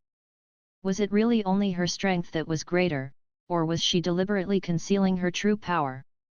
So based on these suspicions, Ren Xiaosu had Xiao stay away from Dongfu Nan to prevent any accidents from happening. Thinking about it now, Dongfu Nan might have some kind of ability to distinguish who were supernatural beings. After she arrived at the shop, she immediately cast Luolan aside because she had discovered there were two supernatural beings here whose blood she could feed on. However, Dongfu Nan was still very cautious. She waited until she had fully recovered from her injuries and when Chen Wudi was alone before she decided to make her move. At present, Chen Wudi was sitting on a small stool next to Dongfu Nan and completely absorbed in watched a row of ants marching on the ground. He still did not realize that Dongfu Nan, who was originally tied up behind him, had slowly freed herself from the binds. Her slim and extremely flexible body was just like a snake's, allowing her to distort her joints as she liked. This made the rope that was binding her look like a decoration of sorts. Xiao shouted from outside, "Wudi, it's time for lunch." "Okay, big sister Xiao," Chen Wudi said obediently. But all of a sudden, Dongfu Nan's arm moved up towards Chen Wudi's neck. It was as though she had leaned her entire body against his back. Dongfu Nan whispered, "Little boy, what are you looking at?" "Almsgiver, please behave yourself," Chen Wudi said in a startled manner. But just as he finished speaking, Dongfu Nan opened her scarlet mouth. The two canine teeth in her mouth grew rapidly as she bit down onto Chen Wudi's neck. With a crack, Her teeth broke off. When Dong Funan bit his neck, a faint golden armor suddenly appeared under his skin on his shoulder. Then the armor even covered the entirety of his shoulder to his neck. Dong Funan could never have expected such a thing to happen. She did not even know what Chen Wudi's power was, but the armor was way too hard. But before she could react, a gust of wind stirred in the room. Chen Wudi immediately knelt and turned around, landing a heavy punch in Dong Funan's abdomen. In the dimly lit room, Dong Funan could even see Chen Wudi's veins protruding after his armor vanished. The punch made her splutter out a mouthful of blood as she nearly got killed by him. However, Chen Wudi did not hold back just because she was a woman. He landed yet another punch onto the left side of Dong Funan's face. By this time, Dong Funan had completely lost her combat capabilities and even the ability to think properly as her head buzzed, ringing. Don't! When Dong Funan was about to beg for mercy, she noticed the iron fist had once again punched her on the right side of her face. When Dong Funan received the first punch, she knew she couldn't fight back. She was definitely not as powerful as Chen Wudi, so she thought of just lying on the ground and admitting defeat. But with Chen Wudi raining a combo of punches on her, she did not even get the chance to lie on the ground. Chen Wudi straightened up and sneered, "I had thought you were the white dragon horse, but I didn't expect you'd turn out to be the white bone spectre. However, you're still too weak to take a single punch from the great sage." Dong Funan was nearly crying as she laid on the ground. "Then just punching me once would be enough. Why did you have to punch me 2 more times?" Chen Wudi sneered. "Because I have to fight 3 battles with the white bone spectre." Dong Funan was confused. In Chen Wudi's memory, there were many twists and turns in the plot of the 3 battles with the white bone spectre. For the first 2 battles, his master would misunderstand him, before getting convinced after the 3rd battle that he had really defeated a demon. Hence, Chen Wudi thought that in order to avoid his master's misunderstandings, he would finish all 3 battles at once. In that way, he could skip the misunderstandings that would happen in between each of them. He really impressed himself by how quick-witted he was. "Do you think I've never read Journey to the West before? Are you implying that the 3 battles with the white bone spectre was completed all at once?" Dong Funan laid on the ground and started crying in pain. At this moment, Xiaohu came into the room. She found that Chen Wudi had beaten Dong Funan to tears. When Dong Funan saw Xiaohu, she immediately said, "Big sister Xiaohu, you're the kindest person here. Can you ask them to let me go?" But then, Dong Funan saw Xiaohu hand Chen Wudi another rope. "Tie her up more securely this time. After that, come and have lunch." Dong Funan wondered what kind of people lived in this house. Why weren't they taking people's lives seriously? She still did not know she had fallen into the hands of the most vicious family in Stronghold 109. Although Dong Funan had killed people before, she still grew up in the peaceful environment of the stronghold. To be honest, Yan Liuyuan had killed more people than her. She had wanted to wait in front of the pyro company in case someone went there to sell their blood. Then she would just wait for the seller to come out before she followed them home to feast on their blood. Dong Funan grew stronger each time she sucked on someone's blood. So she wondered if she would get stronger even faster if she sucked the blood of a supernatural being. She couldn't figure out how she ended up in this sorry state. In fact, Ren Xiaosu thought that this woman's modus operandi was just like children playing a game. She had no plans at all. Just as Yang Xiaojun had said, she was indeed a newbie. She was unlike Ren Xiaosu and the others who were used to seeing people die all the time and who had a great deal of combat experience. She was also not trained by an organization like Yang Xiaojun, who not only had a lot of messed up skills but also had a fully functioning organization behind to provide her with intel. Thus, Dong Funan was actually just a normal person who suddenly gained a superpower and was then corrupted by this strange and powerful ability. When Ren Xiaosu returned home with Yan Liuyuan and Wang Dalong in the evening, he saw Dong Funan tied up in the room with her face all bruised and swollen. While looking at them through swollen eyes, her eyes took on a look of despair. Frankly, Ren Xiaosu did not want to treat a woman like this. But in such times, were security risks differentiated by male and female? Bad people were not always men, they could also be women, elders, or even children. Anything was possible. That was just how it was in these wastelands. Kindness was precious, but if you were kind and unarmed, that would only be seen as weakness. Then, Dong Funan heard Xiaohu say to Ren Xiaosu, "What should we do now? Why don't we just kill her?" "No," Ren Xiaosu said, "but lock the door properly. Don't let Luolan see her like this." "Woody, you did a very good job this time. Well done." Wasn't he only doing this because he still had to keep her for another 6 days to complete the quest? Ren Xiaosu was actually looking forward to the new product that would be unlocked in the vending machine. Next to him, Chen Wudi was really happy. He really managed to avoid the misunderstandings by finishing the 3 battles all at once. "It really does feel like something's wrong," Wang Fugui said as he wiped his mouth.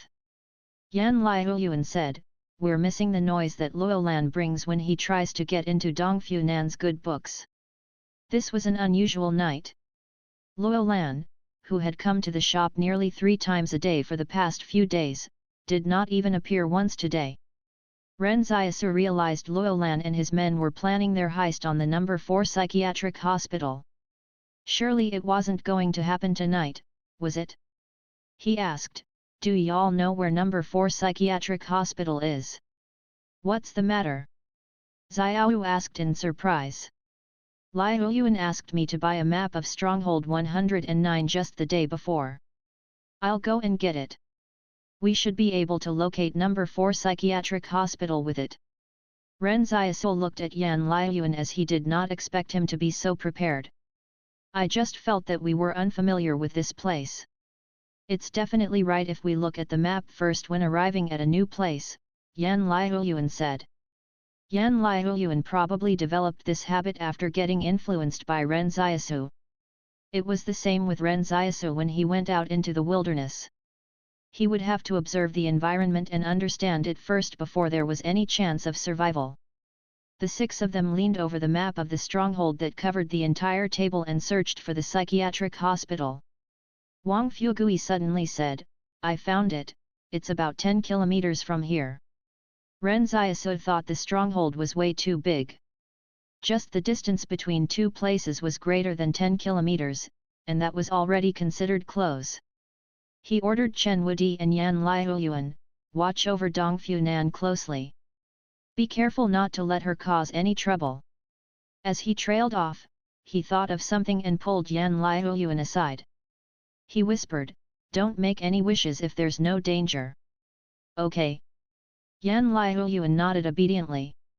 But in reality, both of them understood he would still make a wish if he had to. After Ren Xiaosu spoke, he left the shop. When it turned dark, the stronghold would usually be bustling as residents headed to tea houses in groups.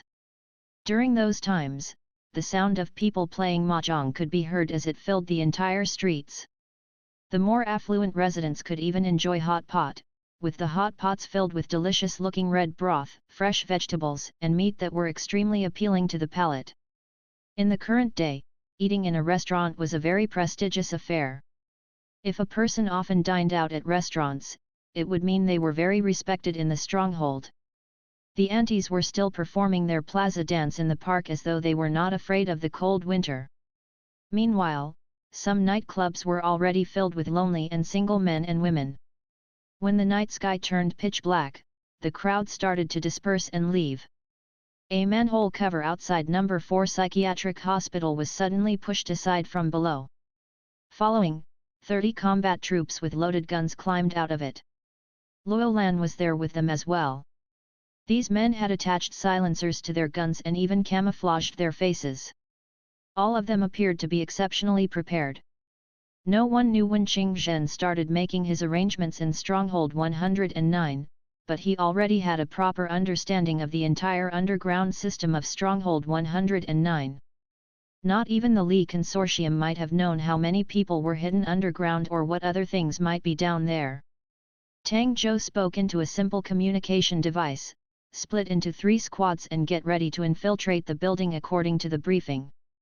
The full platoon quickly divided themselves up into 3 squads, headed towards No. 4 Psychiatric Hospital, and surrounded it. There were more than 100 security guards guarding No. 4 Psychiatric Hospital, but the 30 members of the platoon were unafraid.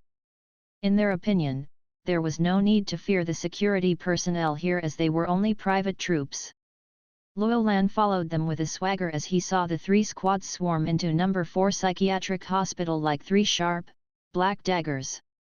The moment the Qing Consortium's combat troops encountered the security personnel in the psychiatric hospital, the guards were eliminated. The 3 squads continued advancing until they finally reassembled as a full platoon outside the psychiatric hospital's main building. Tang Zhou whispered, "Don't keep lusting for a fight. Once test subject number 2 is located, retreat immediately. Kill all targets on site other than test subject No. 2. According to their intel, test subject number 2 would be getting dissected later tonight, which was why they chose to attack since they could not wait any longer. Only 2 supernatural beings were held in No. 4 Psychiatric Hospital. But according to their intel, test subject number 1 was far too dangerous. Therefore, Luo Lan decided to give up on the idea to abduct that person. As the platoon broke through towards the top of the building, all of the psychiatric hospital staff were surprised to see the hospital getting stormed. Importantly, it was still peacetime within the stronghold. Although there was that incident caused by the Pyro Company, their members had already been expelled from the stronghold. Luo Lan was laughing at the back of the platoon as he said, "Don't show them any mercy. There's absolutely nothing wrong with killing those who treat their own species as lab rats." Right now, Luo Lan's face was filled with bellicosity and excitement. Many people had the mindset that he was just a good-for-nothing, illegitimate child and would at most address him as Qing Zhen's older brother. However, the people in Stronghold 113, as well as Qing Zhen and his men, all knew very well that Luo Lan was never a coward. Just his participation in the smaller battles alone was countless. Some people felt that Luo Lan had the same maniacal blood flowing through his veins as his younger brother.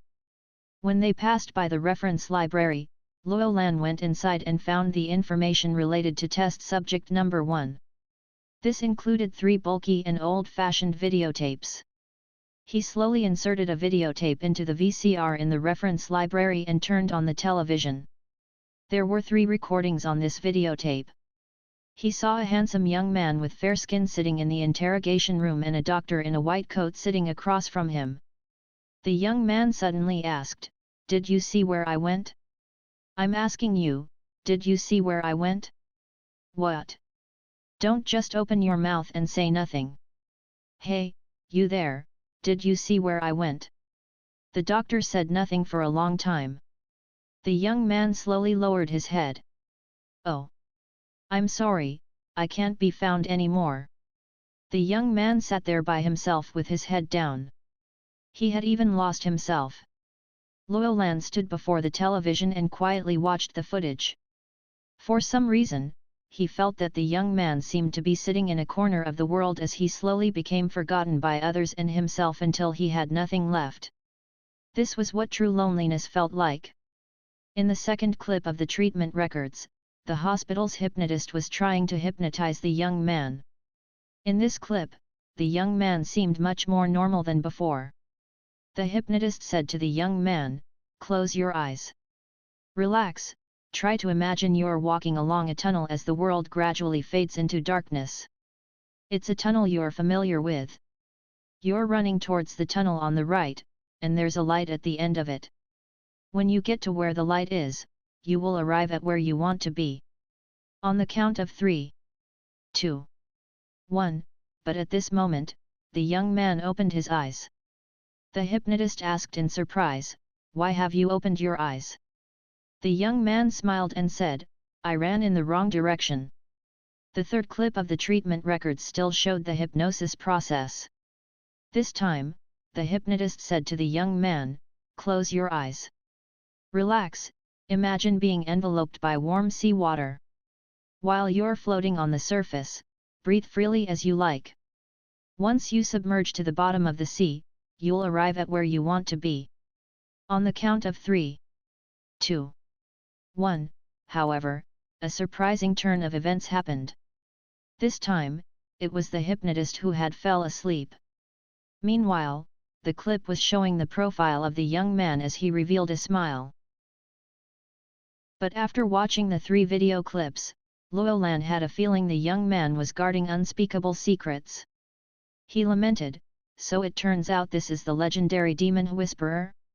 It seems like his superpower was awakened during the hypnotism process. Tang Zhou asked, should we bring him with us? Bring him with us? Luolan shook his head. I, Luolan, still know myself well enough to understand that I can't control someone like him. Moreover, we don't know what kind of trouble he'll cause if we let him out. You don't know how many people in this psychiatric hospital have died because of him.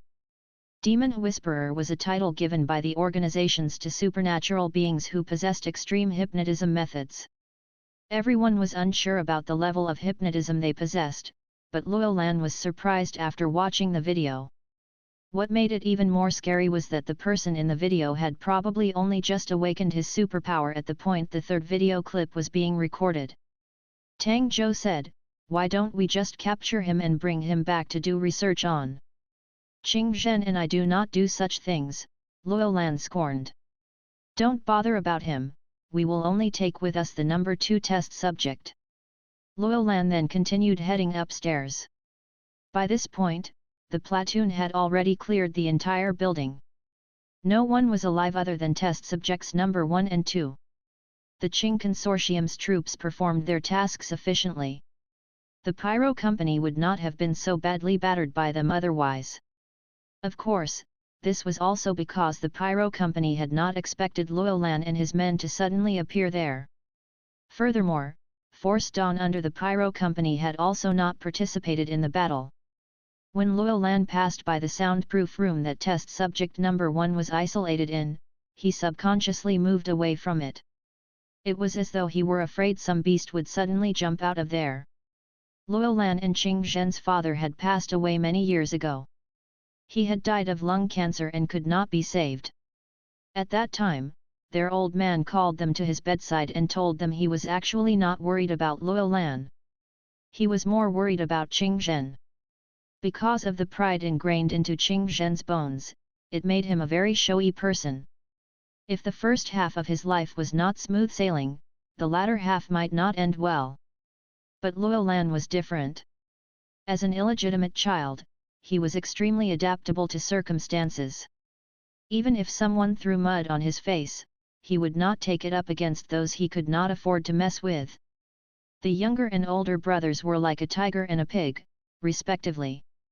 The younger brother was obviously stronger, but their old man kept reminding Luolan to protect his younger brother before passing away. No one could understand what the old man was thinking. By this time, the platoon had carried test subject number 2 off the operating table. Luolan took a look at her, then he curled his lips and said, "She's too young. She must only be 10 or 11 at most. She could even be my daughter, so how is she supposed to help fight in the battles? Boss, the Li Consortium's fighting force has been deployed. We've got to hurry and leave now." Tang Zhou said, "The vehicle is standing by." Just as he finished speaking, Luolan and Tang Zhou heard a few rumbling sounds outside. They looked out of the operating room's windows and were surprised to see that the vehicle standing by in the secluded area had exploded. It was as though they were watching a brilliant fireworks show in the middle of the night. Luolan flew into a rage. "Who the fuck is destroying my new vehicles every day for no apparent reason? I'll take this to the bitter end with them. Boss, stop yelling. We have to quickly get down into the sewers." Tang Zhou dragged Luolan along as they ran out. It was the wee hours of the morning. When Ren Xiaosu returned to the shop, everyone was still awake as they were worried about his safety. No one could sleep even if they wanted to. As Ren Xiaosu was now the mainstay of the entire family, no one would feel at ease if he wasn't back. However, Dong Funan was the one who suffered the most. She really wanted to sleep, but Chen Wudi said that she had to pray for Ren Xiaosu's safe return together with them. Dong Funan was dumbfounded. Isn't it good enough that you people are praying for his safe return? Why should I have to pray as well? Are you all still human? Never mind that I've been tied up and beaten, you're even refusing me sleep now. After Ren Xiaosu returned, he sat in the shop and waited quietly, because he reckoned Luolan would probably come over later. Right as Luolan and his group were about to leave the site, a battle ensued between them and the Li Consortium. Ren Xiaosu believed some people in Luolan's group would get injured. If they needed any treatment, his first choice would definitely be to head to Ren Xiaosu's place. Luolan and his group got caught up in the battle because Yang Xiaojun had blown up their vehicle again. This girl was really good at sabotaging others, and her mind was probably filled with all kinds of trickeries. Indeed, it wasn't long before Ren Xiaosu heard the sound of a manhole cover being lifted up outside the roller shutter door. To be honest, Ren Xiaosu was a little curious. How did these people accurately locate the manhole cover that was outside their shop's door? Ren Xiaosu raised the roller shutter door and let them in. Luolan whispered, "Hurry up and give treatment to these two brothers of mine. I'll pay you." It's easy since you're paying," Ren Xiaosu said slowly. He had a look at the injuries of the soldiers and then said to Xiaoyu, "Big sister Xiaoyu, remove the bullets from them before you suture their wounds and apply the medicine." Then Ren Xiaosu looked at the girl in Tang Zhou's arms and asked, "Who is this?" Seeing that the girl was still in a coma, Tang Zhou explained, "This is our boss's younger cousin." Ren Xiaosu nearly burst out laughing. "How shameless are y'all to lie like this?" Chen Wudi also came over to have a look. He scrutinized the girl for a long while. Suddenly, he said to Ren Xiaosu, "Master, she looks like..." Everyone in the room fell silent. Luolan got so angry he laughed. "What? Does everyone look like the white dragon horse to you now?" No, Chen Wudi shook his head and said, "She's not the white dragon horse but a carrying pole." One Luolan was confused. Ren Xiaosu was speechless. Luolan got really irked this time. How can such a cute and beautiful little girl be a pole? Even the carrying pole has achieved spiritual awareness. The girl was still unconscious from the anesthesia she received during the operation earlier in the night. Honestly, Ren Xiaosu could not understand. How could the people in the stronghold do such a thing to a little girl? Even if she were a supernatural being, they still shouldn't do something like that, right? Luolan glared at Chen Wudi. "It's fine if you want to go seek the scriptures yourself, but why are you always eyeing the people I bring back?" Chen Wudi said patiently, "Like you'd understand anything, Benboerba." Luolan sneered. "If you claim that she's a carrying pole, does that make her a carrying pole? Would she agree to that?" All of a sudden, the girl snorted and slowly regained consciousness. She looked around at the strangers around her, and then her gaze fixated onto Ren Xiaosu and Chen Wudi. Chen Wudi tested her by saying, "Carrying pole." The girl stayed silent for a moment before saying, "Senior apprentice brother." Luolan was confused. Ren Xiaosu was speechless. "What's with a carrying pole like you randomly addressing someone as your senior apprentice brother?" Luolan felt like his intelligence had been insulted again. How could these two lunatics figure out the secret signal? Just who were the ones going crazy? How unexpected! As a matter of fact, the scripture-seeking group was becoming more and more complete. Chen Wudi had not only gathered his master and his 3 disciples, he even considered they would need the carrying pole as well. Ren Xiaosu thought all that was needed now were the 2 baskets, one and the white dragon horse to join the group. At this moment, Yan Liuyuan looked at the girl and said with a smile, "Little girl, what are you called in this life?" "I'm Si Ren," the girl replied. "What's your superpower?" Yan Liuyuan continued asking. I have extraordinary strength, Ren said proudly. When Ren Xiaosu heard this, he felt a little hesitant. The last person who said something like that was still tied up and held in a bedroom. However, Ren Xiaosu felt he could not be too arbitrary. She had successfully reunited with Chen Wudi after all. Yan Liuyuan smiled and said, How strong are you? Can you show us? Ren made a noise of agreement as she casually lifted Wang Dalong. Wang Dalong was so frightened he kept screaming. Yan Liuyuan said with a sigh, Looks like Friar Sand is the one who's getting carried around by the carrying pole in this reincarnation. Next to them, Xiaoyu smiled and said, Ren, are you hungry? Do you want Big Sis to cook something for you? I'm not hungry, Ren said cutely. Luolan could not accept this. He just could not understand why the people he worked so hard to rescue always ended up joining the Western Paradise Scripture-seeking group. After so many days of planning, Ren Xiaosu got the better end of the deal? Why did all the supernatural beings keep flocking to Ren Xiaosu? I don't believe it. This little girl must have taken a blind guess. Luolan shouted. But no one colluded with her beforehand or anything, Ren Xiaosu said awkwardly. She was brought here by you and hasn't left your line of sight either. Chen Wudi mentioned the white dragon horse earlier, Luolan said, so she might have guessed something from that. In Luolan's view, how could there be such a coincidence in this world? If you shouted out carrying pole, I would shout out senior apprentice brother. Who are you fucking trying to bluff? Is this some kind of comedy? Luolan looked at Ren Xiaosu, but Ren Xiaosu immediately said, Why are you looking at me? I don't know what's going on either. It would be justifiable to say that one person was acting crazy, but two people acting crazy together? That was just too strange. At some point, Ren Xiaosu started to believe he might really be the reincarnation of Tripitaka. Of course, he was very sure this was impossible. Suddenly, Yan Liuyuan pointed at Luolan and asked the girl, Who is he? The girl looked at Luolan. Ben Boerba. Luolan was confounded and nearly broke down. Ben? Ben, my ass! How could she have also gotten this right? Yan Liuyuan then pointed at Ren Xiaosu and said, Who is he? Master, the little girl said with a sweet smile. Who am I? Yan Liuyuan asked the girl while watching her closely. Oh, you're a little white dragon, one the girl answered matter-of-factly. It was Yan Liuyuan's turn to laugh. Sadly, I'm not. The girl was stunned. She was at a loss. At this moment, they heard clapping come from outside the shop. A handsome young man walked in with a smile on his face.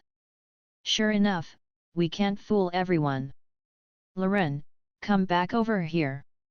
In that instant, the atmosphere in the room became tense. Ren Xiaosu did not even notice when the young man had stepped in.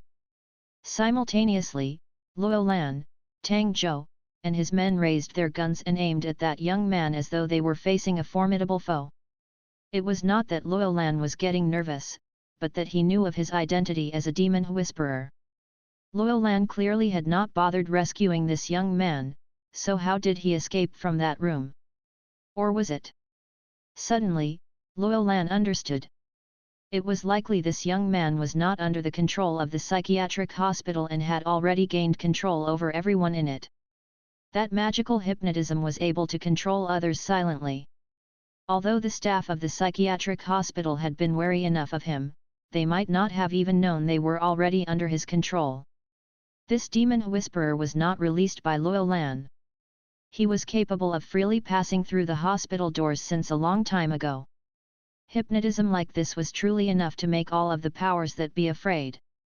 Stronghold 109 was probably going to become even more chaotic.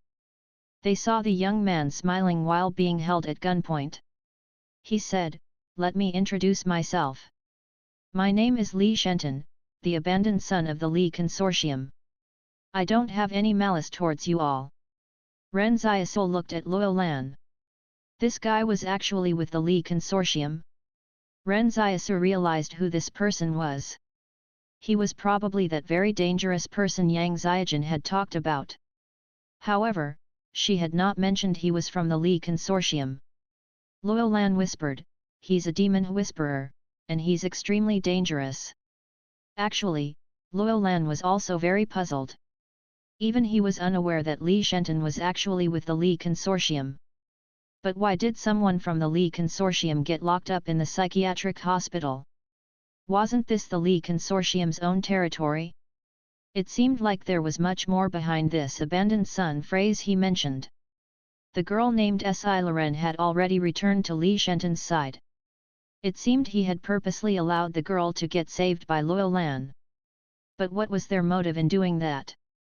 Was it just for the sake of locating where they stayed? Ren Xiaosu suddenly had a feeling of being exposed. Li Shenton knew about Chen Wudi and knew what he had said before. He even knew Chen Wudi identified Luo Lan as Benbo Erba. What a terrible feeling this was. It felt as though everything was in his control. But how did he know about all that? Did the Qing Consortium get infiltrated? With his power, it would be a piece of cake for him to obtain intel from members of the Qing Consortium. Ren Xiaosu asked calmly, "What do you want?" Li Shenton looked at Ren Xiaosu and said with a smile, "It's just that the two of us are getting a little lonely in this stronghold. Now that so many friends have gathered here, I feel we should come out to greet everyone." "All right, the introductions are over." Ren Xiaosu prepared to see them out. He did not have any intention of crossing paths with this demon whisperer. But for some reason, Ren Xiaosu felt like a huge burden had been lifted off his chest after learning that Si Loren was not really a carrying pole. He truly did not want to be Trippy Taka. Li Shenton seemed quite surprised about Ren Xiaosu's attitude, but he wasn't particularly bothered. He suddenly said to Ren Xiaosu with a smile, "Somehow, I get the feeling there's something very special about you." It was Ren Xiaosu's turn to be surprised. "I'm super handsome." "No, no, no." Li Shenton pointed at his head and said with a laugh, "You're very special here, so, let's meet again if fate allows. On top of that, Boss Luo, I didn't hypnotize any of your subordinates, so don't worry too much." Curious, Ren Xiaosu asked, "Why didn't you leave the psychiatric hospital before now?" Li Shenton gave it some thought and said, "Because it wasn't the right time to come out." Li Shenton then led Si Loren out and walked off into the darkness. Before they left, Si Loren even turned around and waved to everyone. "Bye-bye, everyone. I'm very happy to have met you all." Ren Xiaosu realized from Li Shenton's words that he must have something he needed to do since he decided to leave the hospital. Could it also have something to do with the Li Consortium's research results? Luo Lan let out a sigh beside him. It was all for naught in the end. "I had better keep chatting up Dongfu Nan. I think she's still the more reliable one." Ren Xiaosu remained speechless as he stared at Luo Lan. He hesitated over whether he should tell Luo Lan that Dongfu Nan was actually not reliable either. At this moment, Dongfu Nan, who was locked up in the room, wanted nothing more than to get married to Luo Lan on the spot as long as he could take her away. But Chen Wudi had tied her up too securely this time. Moreover, Wang Fugui even found some medicinal herbs and stuffed them into her mouth. It numbed her mouth so much so that she could not make a sound. There were plenty of medicinal herbs in the shop to spare. However, what Dongfu Nan couldn't understand was why everyone in this family was so proficient at what they did. Even though Wang Fugui was a kind person, he had lived as a refugee for a long time. So he definitely had a few tricks up his sleeve. The refugees were different from the strongholds residents as they faced imminent danger the day they were born. Luo Lan chatted with Dongfu Nan for a while through the door but found that it was meaningless to keep talking by himself. He got bored after a while. Ren Xiaosu chuckled, "Drink some water if you're thirsty." Luo Lan sat in a chair in the yard and sighed. It's a little surprising that Li Shenton broke out of the psychiatric hospital. I was trying to be really careful when I went there since I was afraid he would get out and cause trouble. I'm curious about something. Ren Xiaosu asked, didn't y'all know that he's from the Li Consortium? At this moment, Luolan carefully recalled the past records he had read about Li Shenton. He confirmed there was no mention of the Li Consortium in the intel he received. However, he suddenly remembered the 3 video clips he watched. At that time, he could even feel the person's sense of loneliness and abandonment through the television screen. Luolan said, did you hear him describing himself as the abandoned son of the Li Consortium? Could it be possible that he was institutionalized by the Li Consortium? Why would the Li Consortium imprison one of their own? Ren Xiaosu asked. How would I know? Luolan said disconsolately, the inner workings of an org aren't as perfect as you think. Infighting and plotting can be found everywhere. If you want to come out on top within the family, you have to sacrifice brothers and sisters to advance. Then how many brothers and sisters have you and Qing Zhen sacrificed? Ren Xiaosu asked with a smile. Luolan replied in a suddenly solemn voice, Qing Zhen and I don't have any other choice. He was born to be a leader, so he should get to the top of the mountain to view the scenery from up there. What about you then? Ren Xiaosu said, slightly stunned. He realized just how protective Luolan was of his younger brother. Luolan had said his life was not worth a thing when Wang Fugui requested to get rewarded for their life-saving favor to them. But when Qing Zhen's name was brought up, Luolan immediately turned generous. Me? Luolan smiled. All I have is this worthless life. I'll live no matter what happens. Luolan did not sound indignant at all. It was as though he thought it was right and proper of him to do so. His younger brother should be regarded as high and mighty, while he was just a worthless person. Oh, yes. Luolan glanced at Ren Xiaosu. Don't be too conspicuous these days. Even the Yang Consortium has arrived in this stronghold, and there are still people from the Pyro Company hiding somewhere as well. Now that the Demon Whisperer has come out to make trouble, who knows what's going to happen? Ren Xiaosu stared blankly at him. Do you think it's right for you to say this to me? Aren't you the most conspicuous person in the stronghold right now? Ha ha ha ha, is that so? Luolan started laughing. Am I that outstanding? Ren Xiaosu was taken aback. Why are you so proud of that? By the way, the people from the saboteurs are here too. Luolan got furious. Someone targeted and destroyed 2 of my 2 vehicles from a distance. It must be those people from the saboteurs since they're the only ones who would do such things with no apparent reason. It was at this moment that Ren Xiaosu finally found out that Yang Xiaojun might be a member of the saboteurs. But he thought of a question. Luolan had mentioned earlier that the Yang Consortium was also here, so could Yang Xiaojun have anything to do with the Yang Consortium too? What about your Qing Consortium? Ren Xiaosu looked at Luolan. Has the Qing Consortium sent you alone? Who are you looking down on? Luolan snapped, so what if it's only me? I can take on 1,000 people, all right.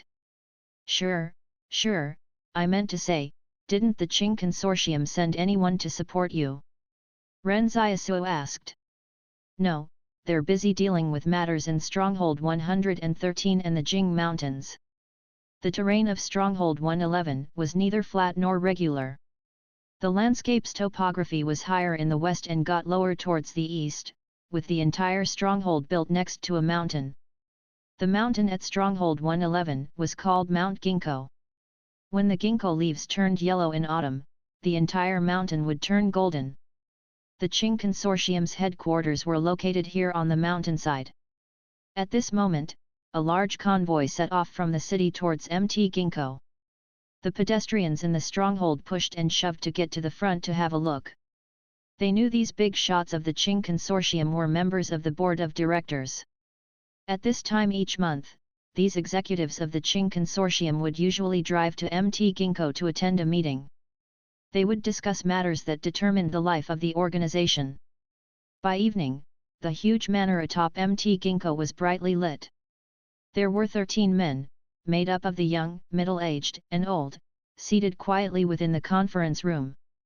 A huge tiger head made into a specimen from a dead tiger hung above them on the wall of the conference room. Humans had always enjoyed such repulsive hobbies.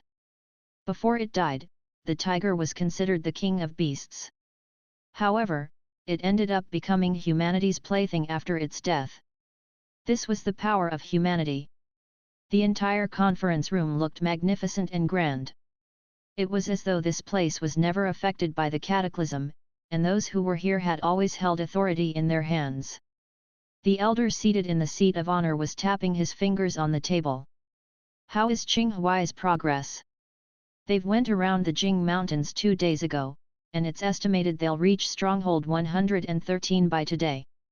A middle-aged man said, when the post-disaster rebuilding team arrives, they'll head with them to the Jing Mountains to locate the creature that appeared in the volcano's crater. Now that the creature has fallen back into a slumber, it seems like it doesn't intend to leave the crater anymore. We suspect it has some sort of reliance on the temperature within the volcano. Can Qinghuai handle it? The elder in the seat of honor asked calmly. The coal mines near stronghold 113 are extremely important, so they must be rebuilt as soon as possible. Qinghuai has already gone there with a combat brigade. It shouldn't be a problem dealing with a few hundred experimentals, the middle-aged man replied. Since the resources near stronghold 113 are extremely important, the post-disaster rebuilding work must be completed as quickly as possible. Qing Yun, coordinate with them to allocate some refugees to work over there, the elder said. A young man who was sitting at the end of the table smiled and said, "All right, I understand." The young man's hair was neatly slicked back. Under the lighting, his smooth hair appeared elegant and crystalline. You've got to adopt a cautious attitude when handling this matter. If anything goes wrong, you won't be sitting here in the future. The elder frowned. The young man lowered his head. I understand. Someone nearby laughed and said, "You don't have to be that harsh on the young ones." The elder did not answer. Instead, he switched topics and asked, "What is Qing Zhen doing now?" "He doesn't have anything to do other than go to the theater to listen to songs every day," someone replied. "He listens to random songs with nothing specific in mind, nor does he have a favorite performer he watches." "Okay." The elder nodded calmly. "Let's leave him out to dry for now. That young man is getting too arrogant and needs to be suppressed. He needs to learn that the power of money might come from an exchange system, but the power of authority is given by the consortium. Without a home, there will be no rules, nor will there be any authority to speak of." The others did not express their views on this. But at this moment, someone knocked on the door of the conference room. The elder said softly, "Come in." The person who walked in was a secretary. The elder's frown deepened as the secretary whispered something into his ear. He looked up at the others present in the meeting and said, "The 7th Combat Brigade led by Qinghuai was attacked by the experimentals. They're currently retreating with more than half of their force having taken casualties." Qinghuai was considered the best candidate of the middle generation to lead soldiers into battles. The troops under him were also more elite. Everyone had thought the 7th Combat Brigade would definitely head into Stronghold 113 and eliminate the experimentals. But they did not expect there to be bad news coming back from the front line before the meeting was even over. How could the 7th Combat Brigade, made up of several thousand people, get ambushed by a few hundred experimentals, someone wondered.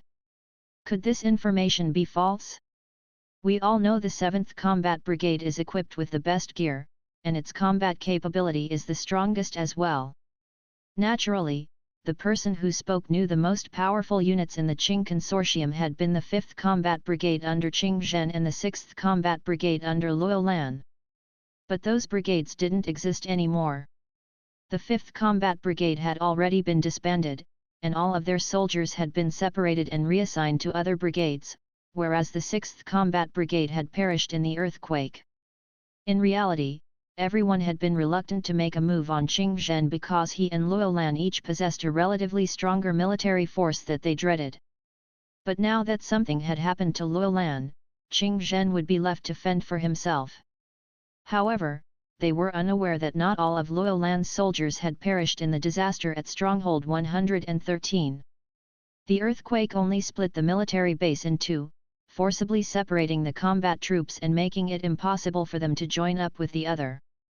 At present, the displacement in the ground that stretched from the Jing Mountains was known as the Stair of the Jing Mountains. It was as though the stairs had been forcefully squeezed out of the ground like a crease in the plains. It was almost foreseeable that this place would become a new mountain range within the next few centuries or millennia. But the Qing consortium would not give up on this place until they discovered new coal mines. That elder in the conference room calmly said, "The number of experimentals has exceeded our estimation. There are probably close to 1,000 of them." When Qing Huai and his men were setting up camp, the experimentals attacked them with lightning speed. Qing Huai hadn't expected that the experimentals would initiate the attack. "Right now, I suspect that a new life form has emerged from the hordes of experimentals, one that has intelligence. It seems Stronghold 113 has become their lair." Someone sighed. "Why don't we get Qingzhen to deal with those experimentals? He's a veteran, after all." When the elder looked at the person who suggested that, a kind of inexplicable pressure descended on the conference room. The elder said, "Qing Yun, take the 1st Combat Brigade with you. How can the will of the organization compromise with an individual? From today onwards, Qingzhen is not allowed to take a single step out of his villa." The other executives in the conference room began to have their own considerations. Qingzhen had proven his capabilities to the organization over the years. But with the will of the organization changed, this capable young man could only end up a dignified prisoner. But they felt that if Qingzhen had been the one sent to Stronghold 113, the outcome of the mission would be completely different. Qingzhen and Luolan had suffered a terrible loss in the incident in the Jing Mountains. But who could have expected natural disasters like an earthquake and volcanic eruption to happen? This was an act of nature. At this moment, a convoy of vehicles carrying goods and supplies were driving slowly towards Stronghold 109. A black figure was clinging to the undercarriage of a large truck. This person was Su Xianchu, who had traveled on a long and arduous journey to Stronghold 109. Su Xianchu clenched his teeth and persisted. It was not easy to cling to the undercarriage, but he was determined to sneak into Stronghold 109. At a time like this, who would expect Su Xianchu to enter Stronghold 109 like this? In reality, no one in Stronghold 109 was particularly interested in arresting Su Xianchu like he had anticipated.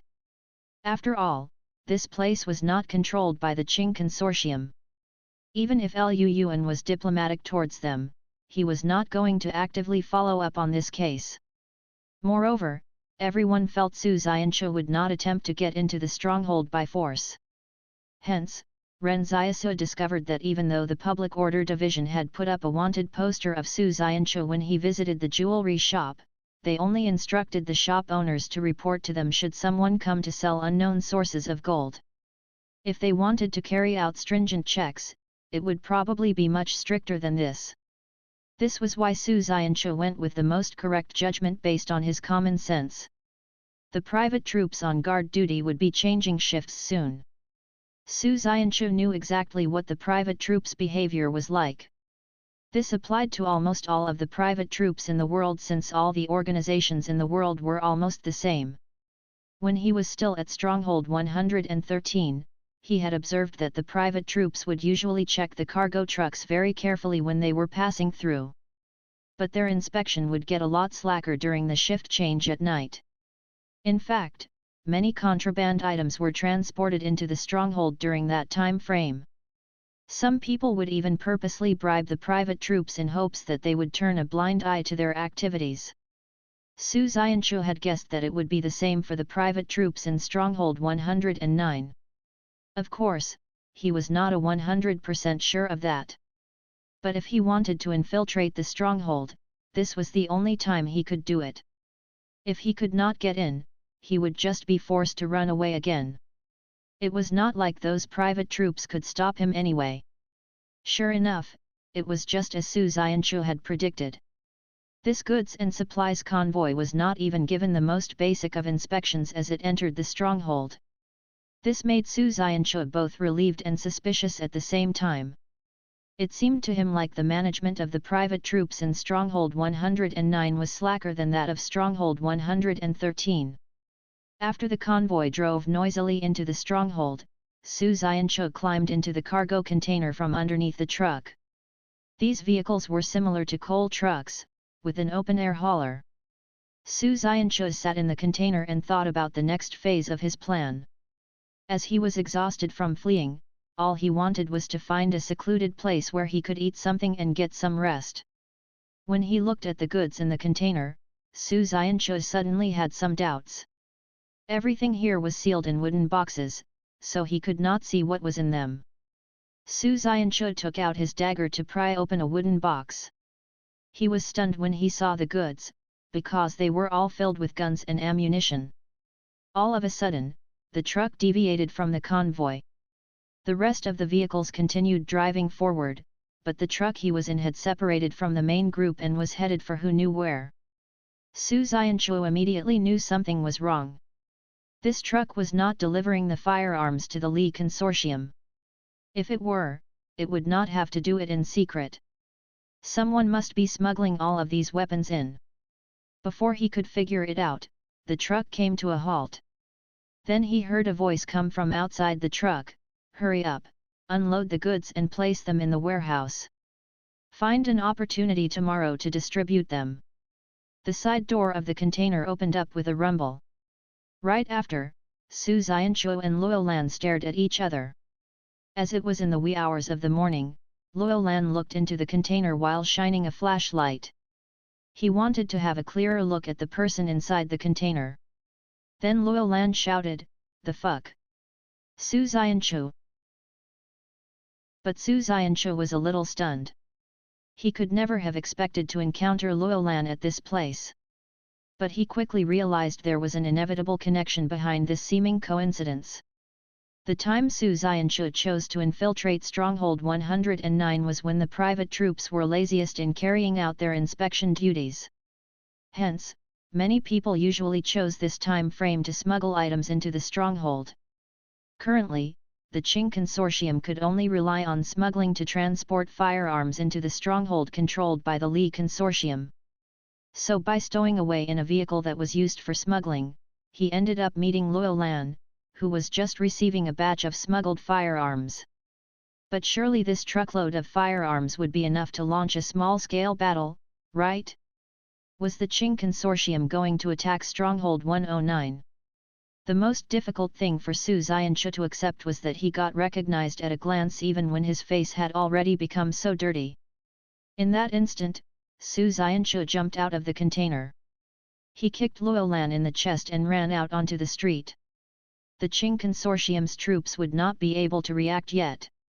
If he did not get away at this moment, he might not be able to escape from them later on. After getting kicked, Luolan groaned and fell to the ground. He did not forget to yell to the people around him as he lay on the ground, "Hurry up and catch him. We must capture him no matter what." That's Su Xianchu. The Qing Consortium's troops immediately unholstered their guns that were already fitted with silencers and chased after him like a pack of hunting dogs. Su Xianchu, who was fleeing up ahead, was frightened to death when he looked back. Although he had a shadow clone that could shield him from bullets, it would not work if too many shots were fired at him. Su Xianchu was very puzzled. He had only been a little curious about the secret of the Jing Mountains back then. However, he had not trespassed into the perimeter the Qing Consortium had set up. Could they get any pettier than this? As they made a mad rush through the streets, the Qing Consortium's troops did not dare to shoot freely. Even if their guns were equipped with silencers, they would still cause quite a bit of noise if the bullets hit any surface. They would probably have to retreat into the sewers again if the Li Consortium's combat troops were alerted. The position where Luolan and his men were stationed was not too far away from Ren Xiaosu's shop. So Su Xianchu and his pursuers arrived at the door of the shop after running for just a few kilometers. Ren Xiaosu had been alarmed by the commotion outside. He furtively raised the roller shutter door and watched what was going on. But suddenly, a figure ran past the door. Ren Xiaosu looked in the direction of where it came from and was surprised to see more than 10 troops in their black uniforms chasing after whoever had just run past. Wait a minute, weren't those troops from the Qing Consortium? After the troops had also run past the shop, Ren Xiaosu raised the roller shutter door and saw the last person, Luolan, running over while panting. Ren Xiaosu laughed. Who are you chasing after? Su Xianchu. Luolan panted as he said, Ren Xiaosu, I will pay you 100,000 yuan if you get Chen Wudi to help me capture Su Xianchu. Ren Xiaosu froze. So that was fucking Su Xianchu earlier? Why did he come to Stronghold 109? He asked with a strange expression, are you sure it's Su Xianchu? Yes. It's definitely him. Luolan confirmed. Ren Xiaosu was put in a difficult position. He would have to help, but it was not the Qing Consortium he should be helping. In fact, it was Su Xianchu he wanted to help escape right now. After all, if Su Xianchu were caught by the Qing Consortium, Ren Xiaosu would probably be in deep fucking shit. So he had to help Su Xianchu. Suddenly, the voice from the palace said, Quest, help someone in dire straits escape. Ren Xiaosu wondered why the palace had already judged Su Xianchu to be someone who was in dire straits. That somehow made it sound like he was in quite a pathetic state right now. He said to Luolan, you can carry on pursuing Su Xianchu as you wish, but I will not get involved in matters between you two. He then lowered the roller shutter door while ignoring whatever Luolan was cursing from outside. Ren Xiaosu immediately went to the backyard and climbed over the wall. He ran along the roofs in the direction Su Xianchu had fled. In reality, the most important thing to Ren Xiaosu right now was to not let Su Xianchu fall into the hands of the Qing Consortium. Chen Wudi also wanted to go out to have a look. However, Yan Liuyuan looked at him and said, your master asked you to keep a close watch over the White Bone Spectre. If you allow her to escape, I'm guessing he'll have to recite the headache spell for 3 days and nights once he gets back. Chen Wudi became obedient as soon as he heard that. Dong Funan's hopes were raised only to be dashed again. In fact, she was still capable of escaping from here. Although she was securely tied with rope, she could still break free of them with some effort. But what was the use of freeing herself from the rope? She couldn't defeat Chen Wudi. Dong Funan even suspected Chen Wudi might be the strongest supernatural being around at the moment. Frankly, Dong Funan wanted her freedom back. To hell with sucking blood. She would be a vegetarian for the rest of her life if it meant she could get her freedom back. Earlier tonight, Ren Xiaosu had a good, long chat with her, during which he essentially let her know that the black medicine used to treat her wasn't for free and that she had to work to pay it off. As for how she was going to pay it off? The arrangement would be for her to wash the dishes under the supervision of Chen Wudi. Dong Funan was really driven to despair.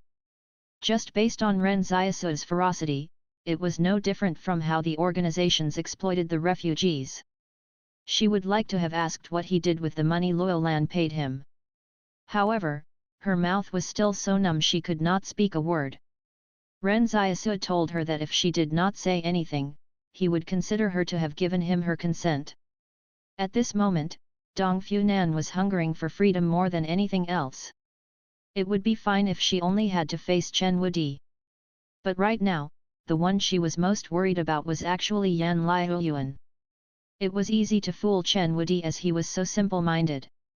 If she were alone with Chen Wudi, she could probably coax him to let her go. However, Yan Liuyuan would have his eye on her at all times and was an extremely clever and alert person. She could not deceive him a whit.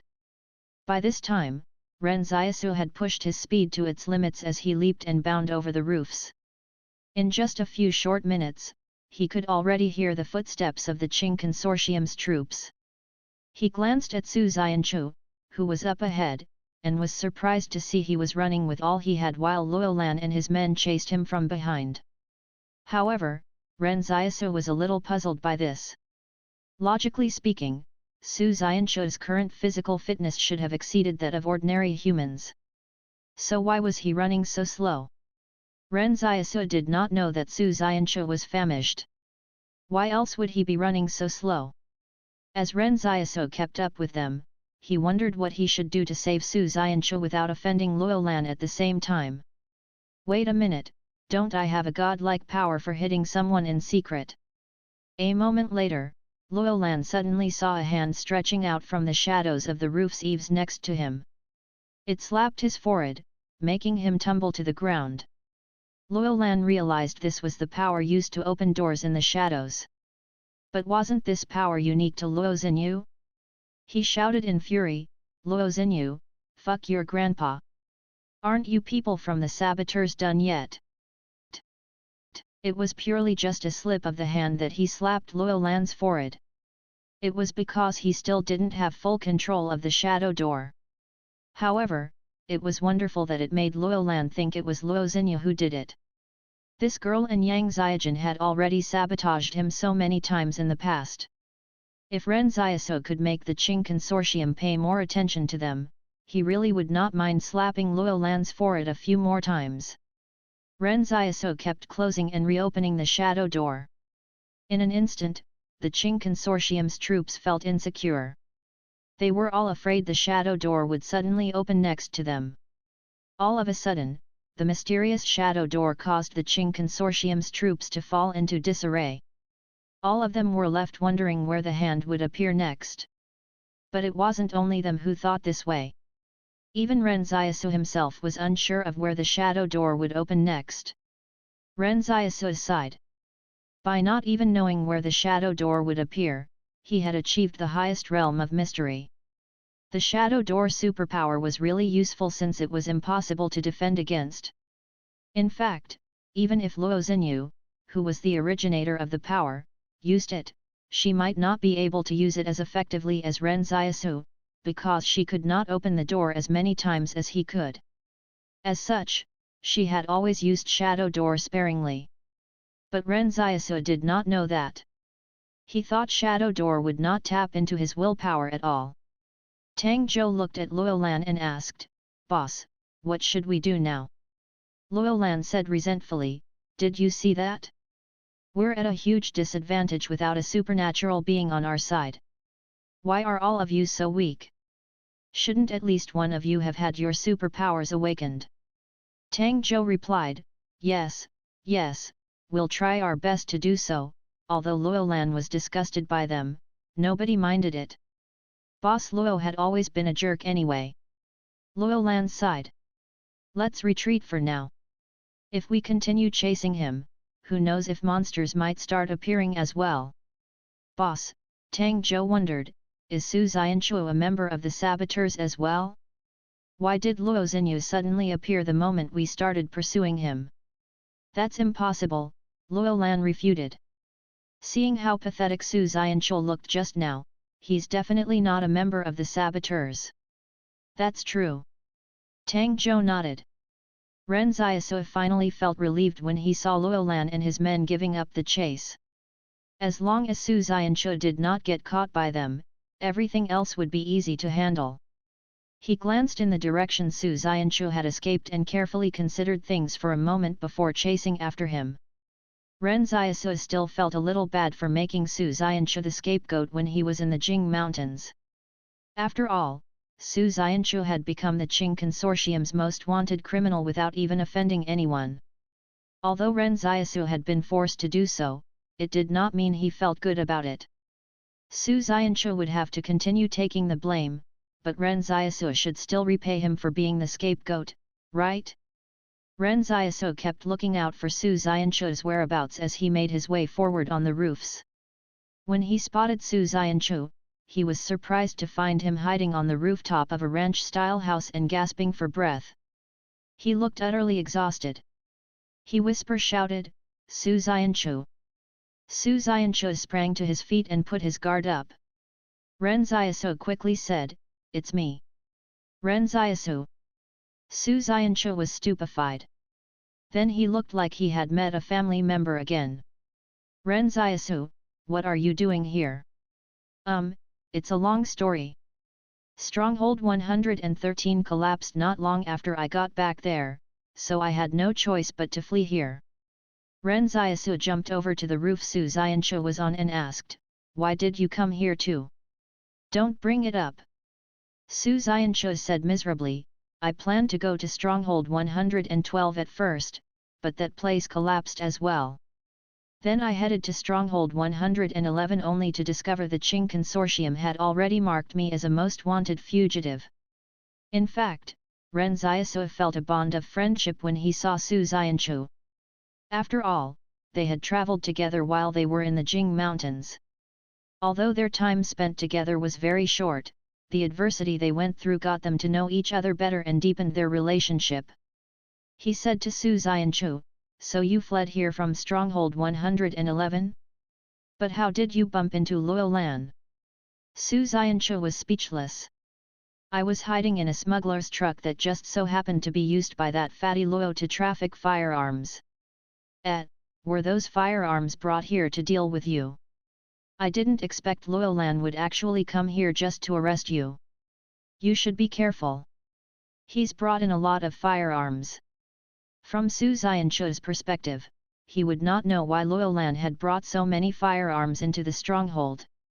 Since Stronghold 113 had collapsed, Luo Lan, as a member of the Qing Consortium, should have returned to Stronghold 111. Su Xianchu was unaware that Luo Lan couldn't return to the Qing Consortium for now. He would be placed under house arrest like Qing Zhen if he returned there. Su Xianchu was also unaware of how great a mess Luo Lan had already caused in Stronghold 109, as well as how he was preparing to deal with the remaining people from the Pyro Company who were still hiding in the stronghold. He had overheard Luo Lan cursing at Luo Xinyu, so he kind of knew it was probably because of Luo Xinyu that he managed to escape so easily.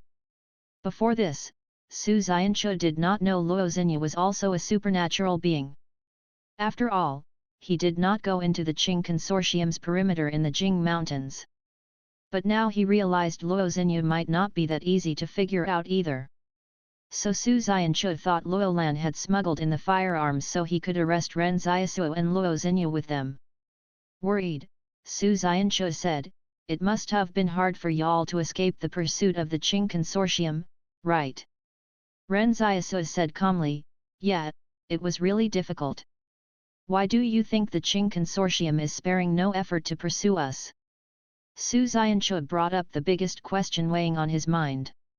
Ren Xiaosu reacted with a strange expression. "I'm not sure either." Now, Su Xianchu took out half a loaf of cornbread and asked, "Are you hungry?"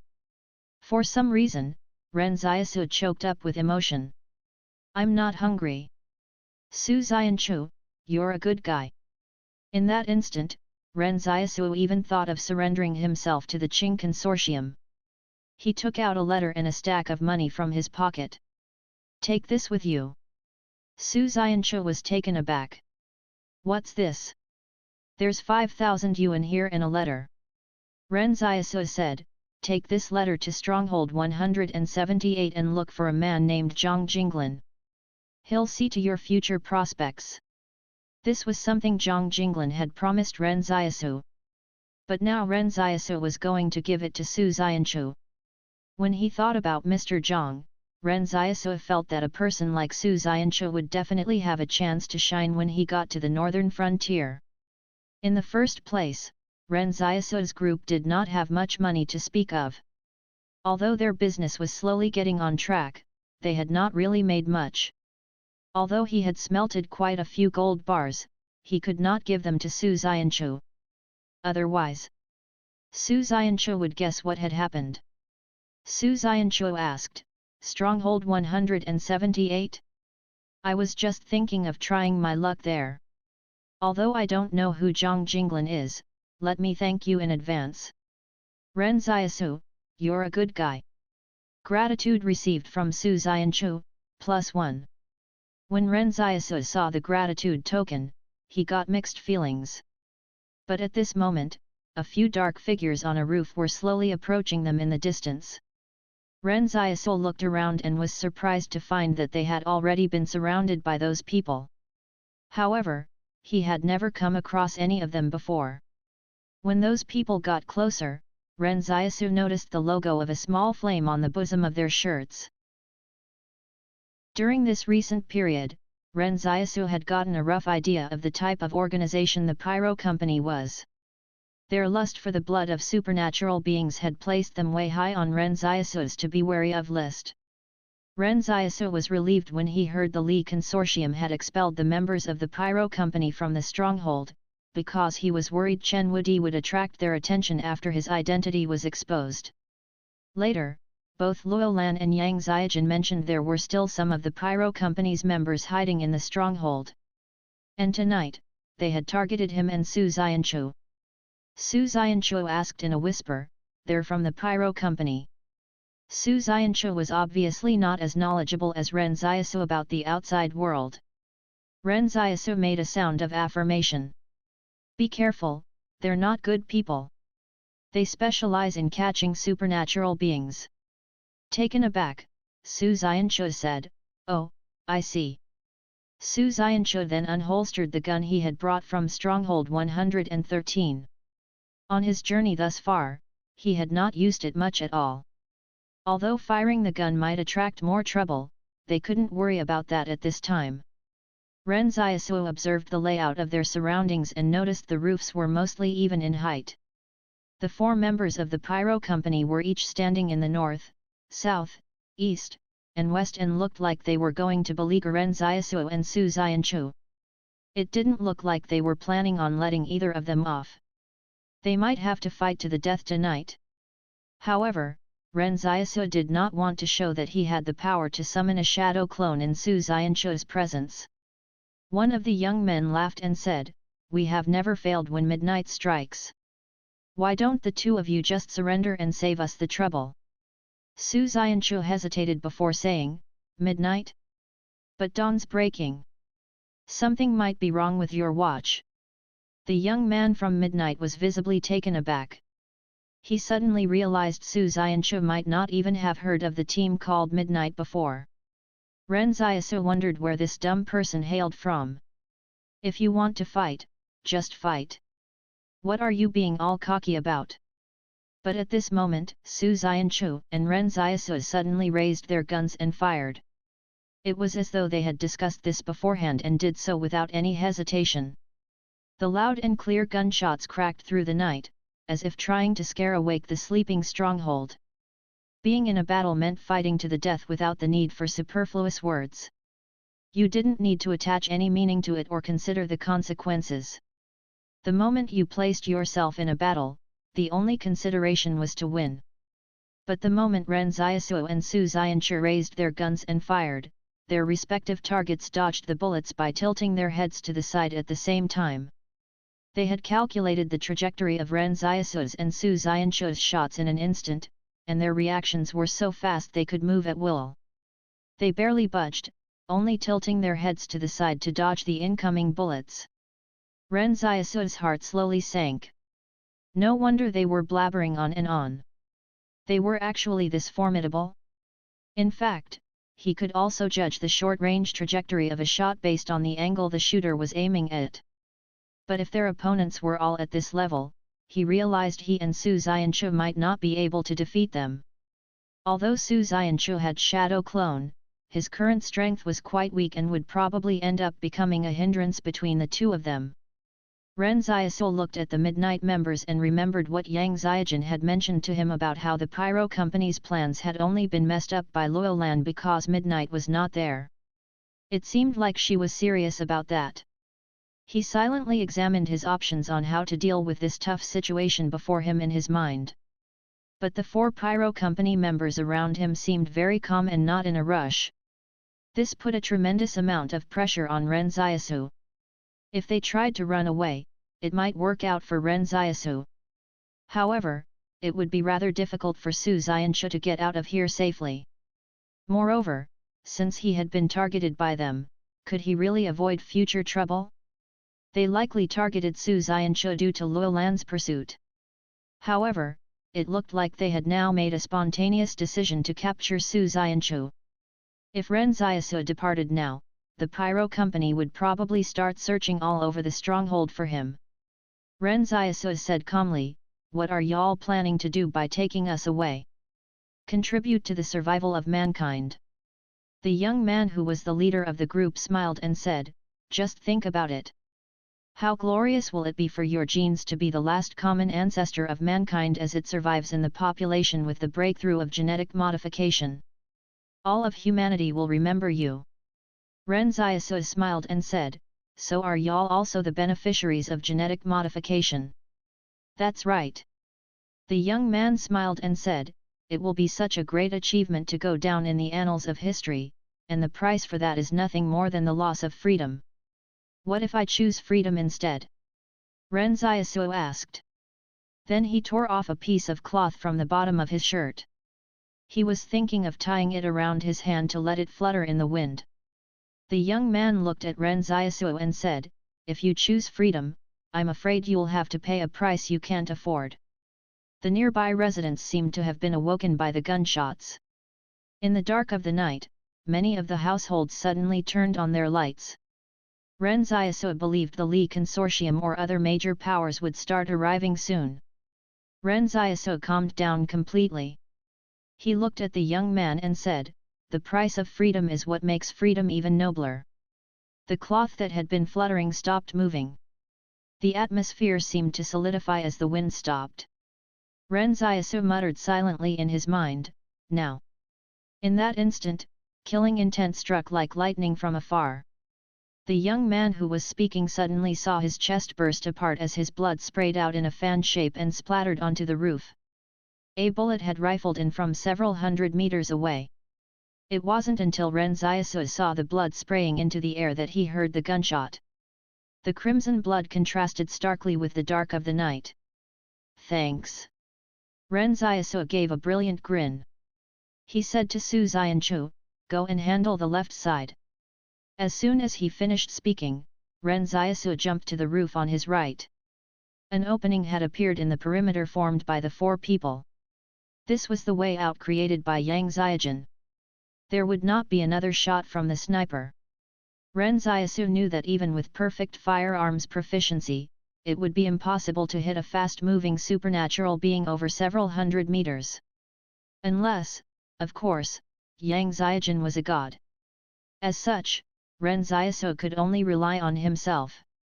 Because of Ren Xiaosu's actions, the battlefield was suddenly split into two.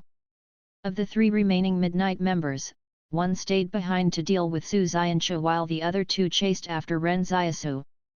Ren Xiaosu did not stay put on the roof because he was planning to go all out. He needed to find a place where he would not be seen by others. It was his trump card in this battle. When Ren Xiaosu jumped down into a small alley, the two members of Midnight following and jumping down as well.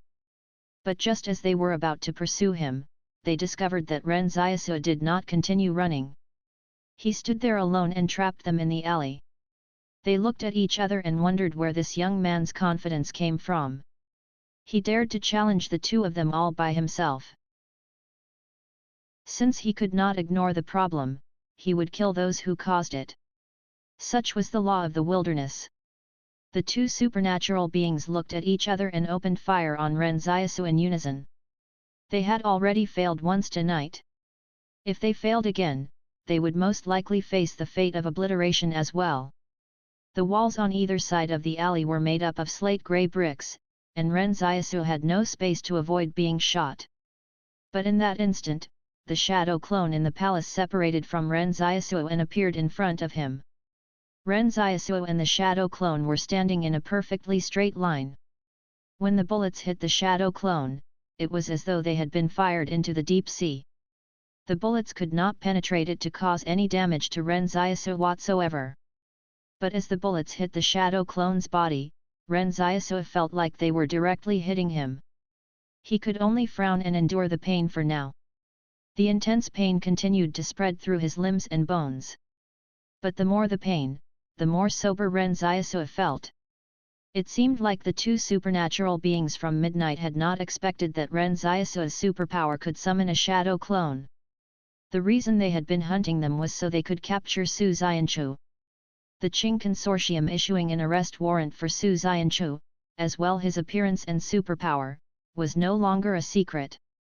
It made the Pyro Company extremely interested in Su Xianchu. They had thought the man Luolan had been pursuing was Su Xianchu, but they did not expect it would turn out to be this person in front of them. They sneered and threw their pistols to the ground. Then they each drew a long sword from their waists. When it came to hunting supernatural beings, they were the best at it. Suddenly, Ren Xiaosu saw one of them taking off his black leather gloves. What were supposed to be hands under the gloves had turned out to be black claws. Was he still human? Could this be a result of their genetic modifications? One of the Midnight members laughed and said, "Your courage is admirable." Ren Xiaosu looked at the two supernatural beings in silence. He simply lifted his hand into the air and grasped something. Then he yanked it out. The two supernatural beings saw Ren Xiaosu draw a mysterious black saber out of thin air. What kind of power was that? The two of them frowned as they had never seen a supernatural being with two completely different superpowers before. "Why do you have two types of superpowers?" one of the Midnight members asked as he frowned. Ren Xiaosu smiled and said, "Not two types, but three types." During the conversation, Ren Xiaosu activated a tiny shadow door next to his wrist. He raised his saber and stabbed it through the shadow door. Shink! The man he was speaking to stared blankly at the saber's tip that poked out of his chest as blood flowed out. What kind of devious superpower was this? He could stab him in the back from right in front of him. The remaining Midnight member was stunned at the sight. He could never have expected that two of their members would get killed so easily. Not a moment later, the shadow clone rushed him fierce as a train. The remaining supernatural being from Midnight jumped into the air, intending to bypass the shadow clone and kill Ren Xiaosu. But before he could leap over the shadow clone's head, the supernatural being saw the shadow clone leap up from the ground as well. He kicked the shadow clone with one of his feet, but the shadow clone took the kick without any fear and grabbed his ankle.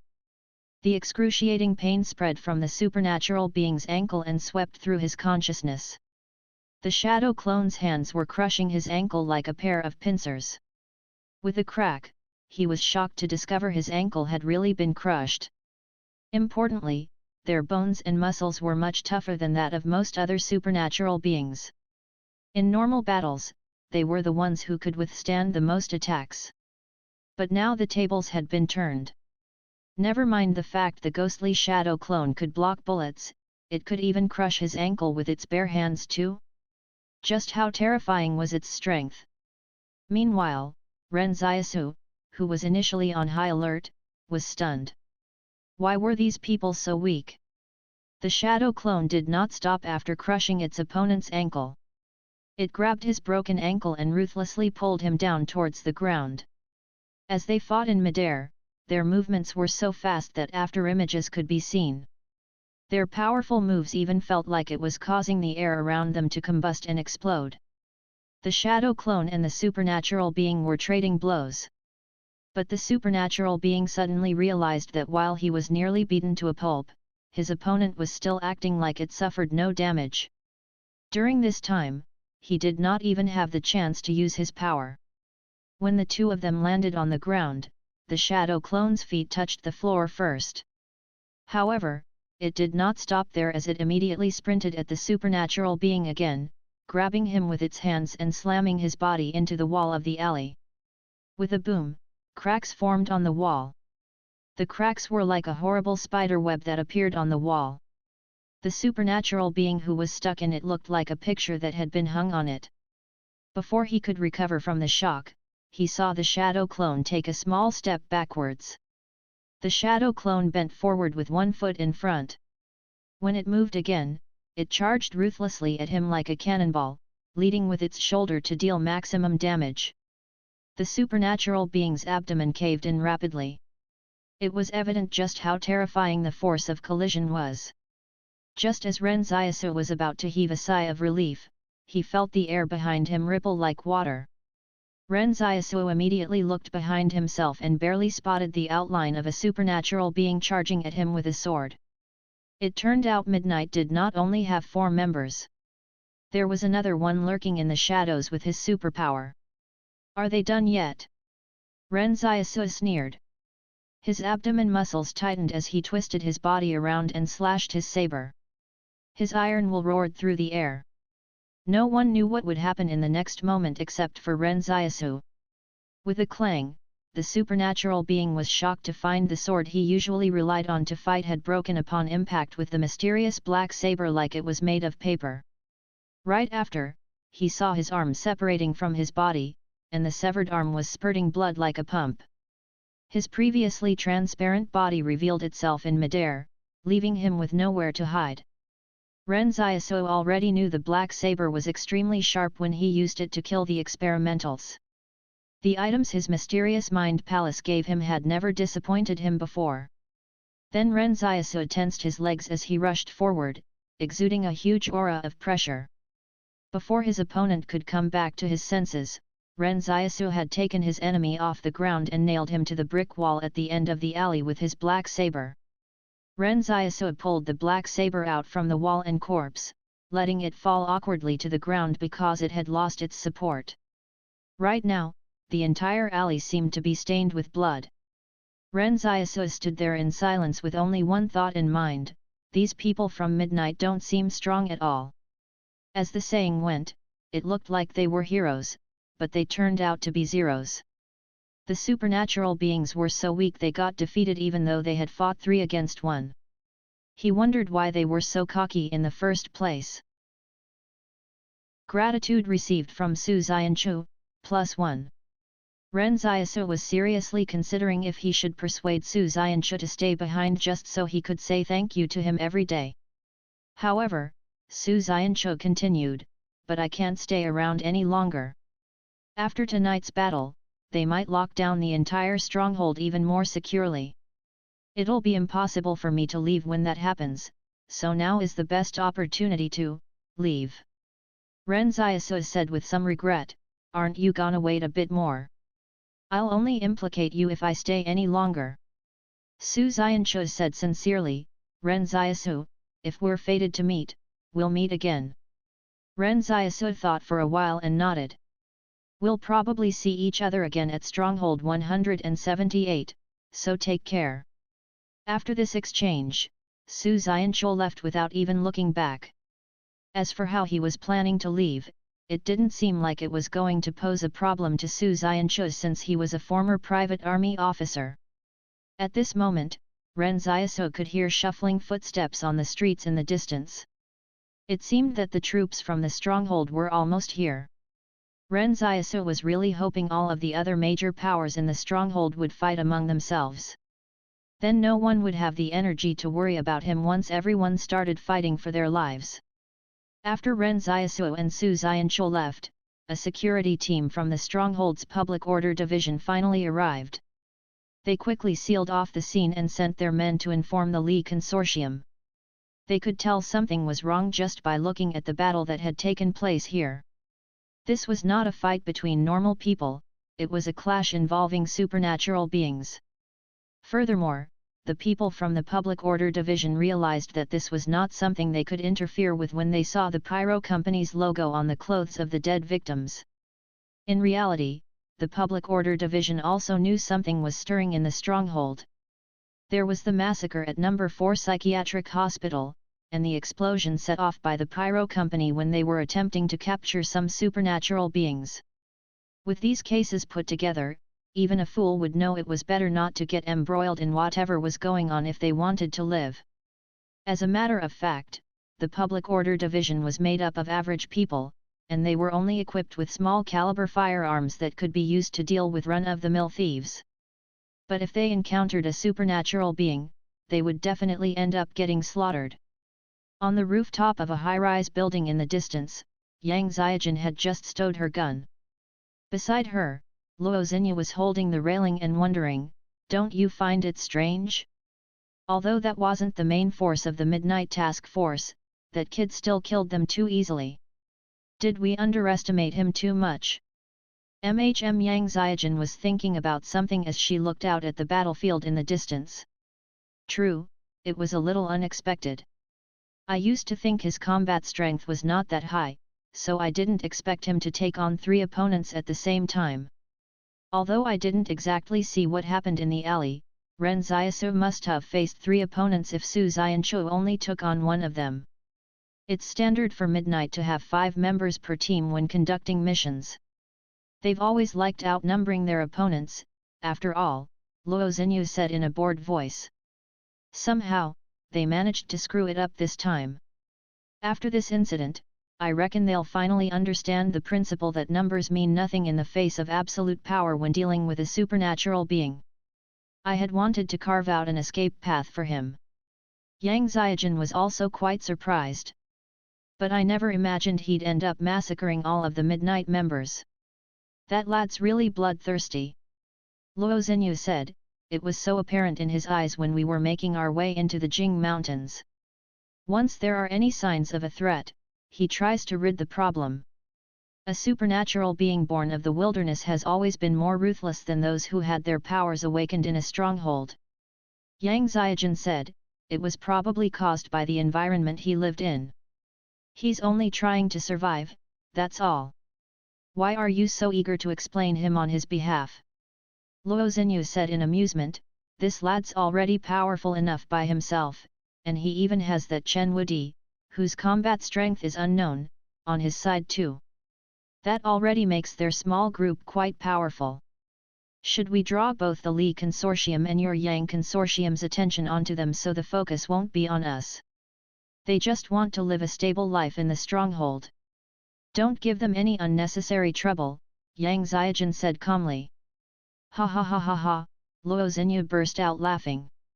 In reality, she didn't intend to do anything and just wanted to see Yang Ziajin's reaction. Yang Ziajin said calmly, it's a little strange. Even now, no one's discovered what kind of superpower he has. Luo Xinyu asked in surprise, don't you know what his superpower is? And why would I know it? Yang Ziajin glanced at Luo Xinyu. You two have such a good relationship, so I thought he would tell you about it. Luo Xinyu chuckled. You two are desk mates, with one being the student counselor and the other the class monitor. Yang Ziajin looked at her. The Li Consortium's combat troops will get here soon. Let's go. All right, all right. Luo Xinyu activated Shadow Door and led Yang Ziajin away from the rooftop in a flash. Tonight, Yang Ziajin and Luo Xinyu had both updated their understanding of Ren Xiaosu. They had guessed he was a supernatural being, but they never expected him to be so strong. Something kept bugging Ren Xiaosu during his battle with Midnight. He felt that Midnight's effectiveness had been exaggerated as they were obviously not that strong, yet they acted as though they were the best. But in fact, there was a misunderstanding since Midnight was quite well known. As a matter of fact, this fighting force had successfully captured 3 supernatural beings in the past. On most days, this unit would be considered the second echelon one to the Pyro Company's main force. On the same night, the Li Consortium acted out of the norm and imposed martial law across the entire stronghold. During this critical period, they even ordered a curfew on all residents. Those who went out after 10 p.m. would be treated as criminals and arrested. At first, the Li Consortium did not want to split up their forces as they wanted to focus all their manpower on protecting the research results. After all, that was their utmost priority right now. But the frequency of incidents happening in the stronghold was increasing. No matter how good they were at enduring it, they couldn't sit idle this time. In fact, the reason Luo Lan's group kept causing trouble everywhere was so the Li Consortium would be busy up to their ears. Finally, it would get to the point where they would have no choice but to split up their manpower. And after Ren Xiaosu's battle with Midnight tonight, the Li Consortium simply could not hold back anymore. Even before the sun came up, a regiment of soldiers were patrolling the streets. When they discovered any suspicious persons, they would go up and interrogate them.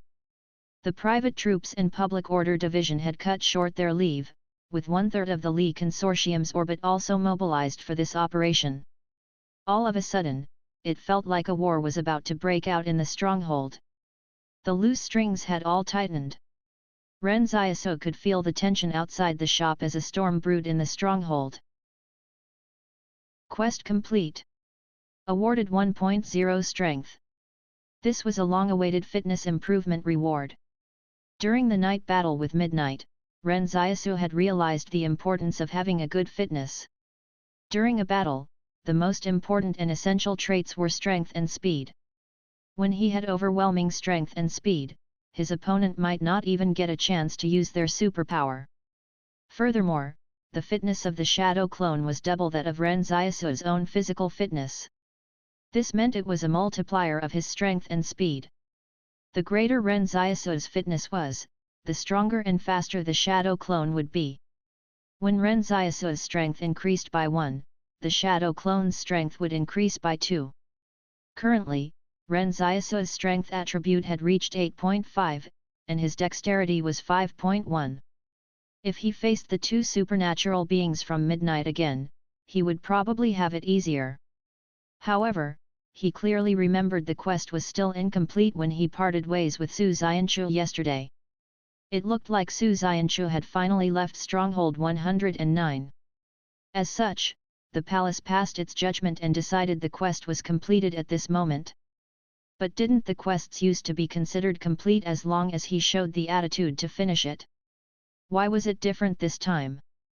Could the palace feel bad about the fact Ren Xiaosu had been making Su Xianchu the scapegoat all this while?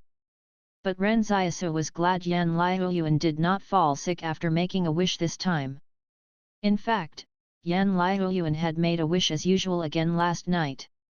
This was not something Ren Xiaosu could stop him from doing, as Yan Liuyuan had a mind of his own regarding such matters.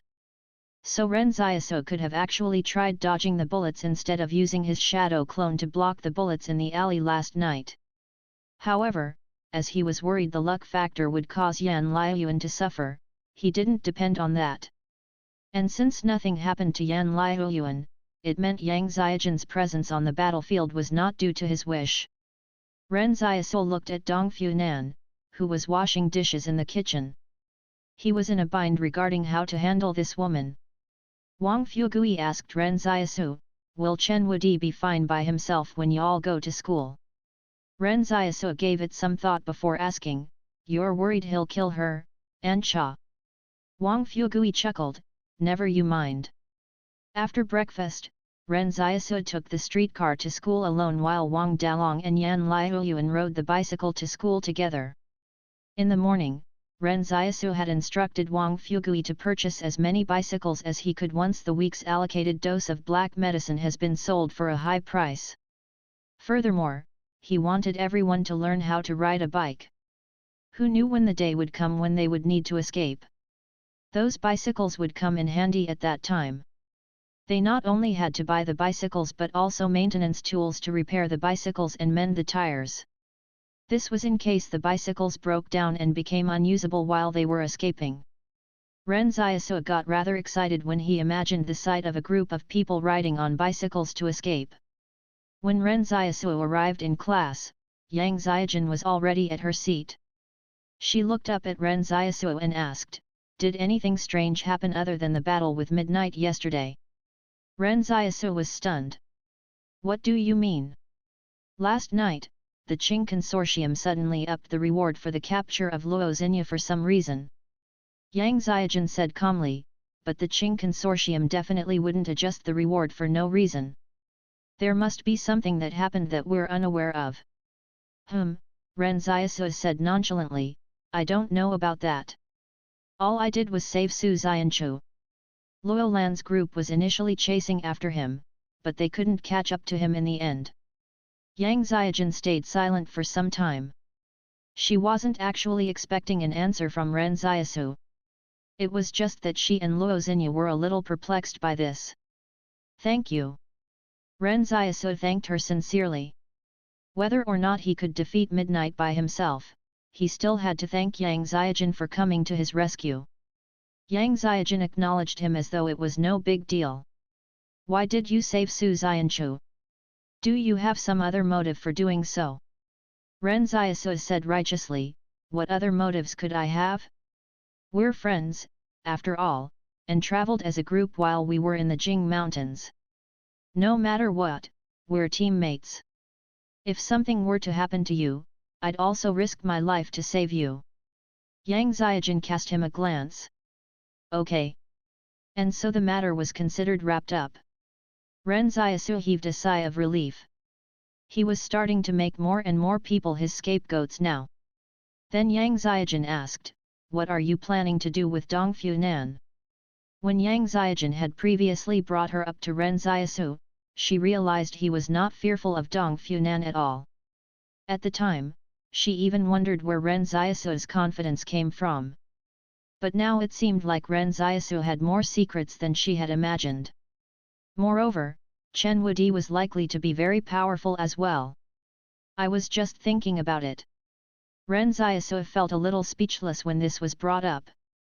I can't keep her with us forever. Why don't you hand her over to us then? Yang Ziajin asked. Why?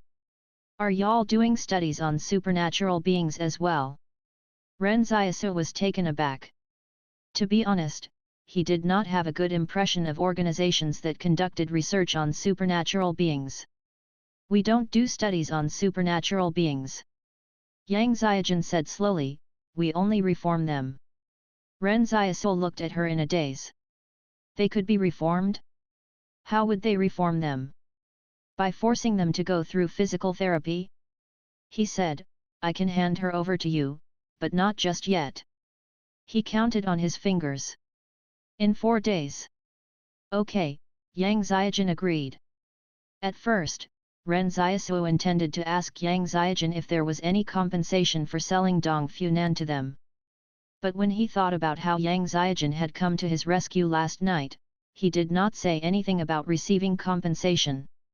At this moment, Zhang Wu walked in from outside the classroom. She stood at the lectern and said, final exams will officially start tomorrow. I'll announce everyone's examination room and number in a while. Your exam numbers are sorted alphabetically by last name, so you don't have to come to class tomorrow and can head straight to your stated exam room. I wish all of you luck on your exams. During this period, the entire class had been studying very hard, except for Ren Xiaosu and Yang Ziajin, who did not really pay any attention to the lectures. There were a lot of debates and controversies from outsiders about their class, especially regarding Zhang Wu, who was often ostracized by the faculty. Therefore, these students who had a close brush with death were very motivated to do well for themselves. Speaking of which, it was quite hilarious too. In the entire class, they were all good students except for the class monitor and student counselor, both of whom did not study hard at all. Zhang Wu stood at the lectern and said, some of you have asked about the university's admission criteria, so I went to check it with the university in Stronghold 109, the classroom fell silent.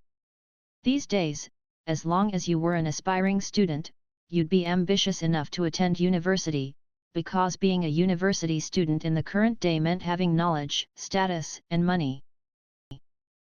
Yang Ziajin gave it some thought and said, classes are rather flexible, but the exams can be extremely strict. There are relatively fewer students admitted into universities, and most of them will continue research with their advisors after graduation. It's said that universities were very lenient with their admissions in the past, but now they're recruiting fewer and fewer students over time.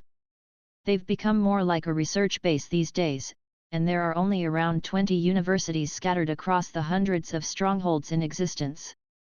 The heads of these universities have already begun to streamline their student recruitment and organizational structures. They go all out to make breakthroughs in their identified fields of research. Oh! Ren Xiaosu nodded. Do the students get any subsidies? Yang Ziajin realized her words had fallen on deaf ears. After talking so much, Ren Xiaosu's only focus was on whether the students would get any subsidies. She said calmly, no, there are no subsidies. Are you serious? Ren Xiaosu did not believe her. Yang Xiaojun said lightly, "You are not suited for scientific research, so don't go and be a burden to the other university students." "How can you say that?" Ren Xiaosu said unhappily, "Why am I a burden?" Yang Xiaojun ignored him. Zhang Wu, who was standing at the lectern, said, "If you want to qualify for the university in Stronghold 109, there are only 4 subjects you'll be tested on: math, physics, chemistry, and biology. Each subject has a maximum score of 150 points, and the cutoff point for admission last year was 560 points. That is to say, if you want to qualify for university, you'll have to score above 140 points in each subject." Ren Xiaosu gasped. He had taken a mock exam the day before and could only manage to score 140 points in total on 4 subjects. He looked at Yang Xiaojun and asked, "How can I get 140 points in every subject?" Yang Xiaojun glanced at him.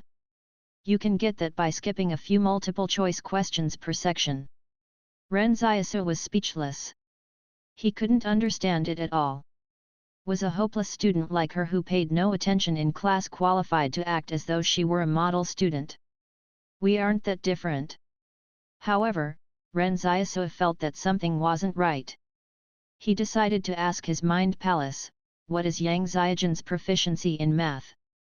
"Intermediate." He was very happy when he heard that from the palace. Although her intermediate proficiency in mathematics was definitely better than his, she still wouldn't be considered a model student. Wait a minute. Ren Xiaosu rephrased his question. "What is Yang Xiaojun's proficiency in math at the senior high level?" "Perfect." Ren Xiaosu realized that by adding in the 2 words senior high, the assessment was completely different. Fuck. In fact, senior high math was considered the most basic level of mathematics. What's Yang Xiaojun's proficiency in physics at the senior high level? Perfect. What is Yang Xiaojun's proficiency in chemistry at the senior high level? Forget it, I'm not asking any more. Ren Xiaosu sulked. When a hopeless student like him saw Yang Xiaojun sleeping in class every day, he felt a warmth in his chest, knowing that someone else would be accompanying him at the bottom of the class. But at this moment, he realized he was the only hopeless student in class. When does one feel the loneliest? Times like these are when one feels loneliest. Yang Xiaojun glanced at him and then asked, "Are you aiming to go to uni?" Ren Xiaosu replied, "I'm not qualified." Yang Xiaojun was surprised. For the following day's exams, Ren Xiaosu went to the examination room after locating it. When he looked around, he found no one he knew in the entire classroom. For today's exams, Ren Xiaosu had come with the mindset of just participating. The results were not as important as the fact that he attempted it. In the past, examinations were also held in the town's school, but they were all conducted by Zhang Jinglan in the form of an oral test. In contrast, the examinations here were conducted on test papers. Ren Xiaosu felt that Zhang Jinglan was just trying to save money on buying paper, so he tested the students by asking them questions one by one. After all, paper was not exactly cheap these days. How would Zhang Jinglan feel if he learned his image in Ren Xiaosu's mind was like this? At this moment, a girl who was seated behind Ren Xiaosu patted him on his back. "Student." Ren Xiaosu turned around and looked at the girl. "What's the matter? How are your grades? Can you let me copy your answers?" This girl was relatively good at communicating, so she started a conversation with Ren Xiaosu. The school had segregated the students to prevent those who knew each other from cheating. However, that would not stop everyone's enthusiasm to cheat. All of a sudden, the voice from Ren Xiaosu's mind palace said, "Quest, help your fellow student complete her exam." Ren Xiaosu was shocked on the spot.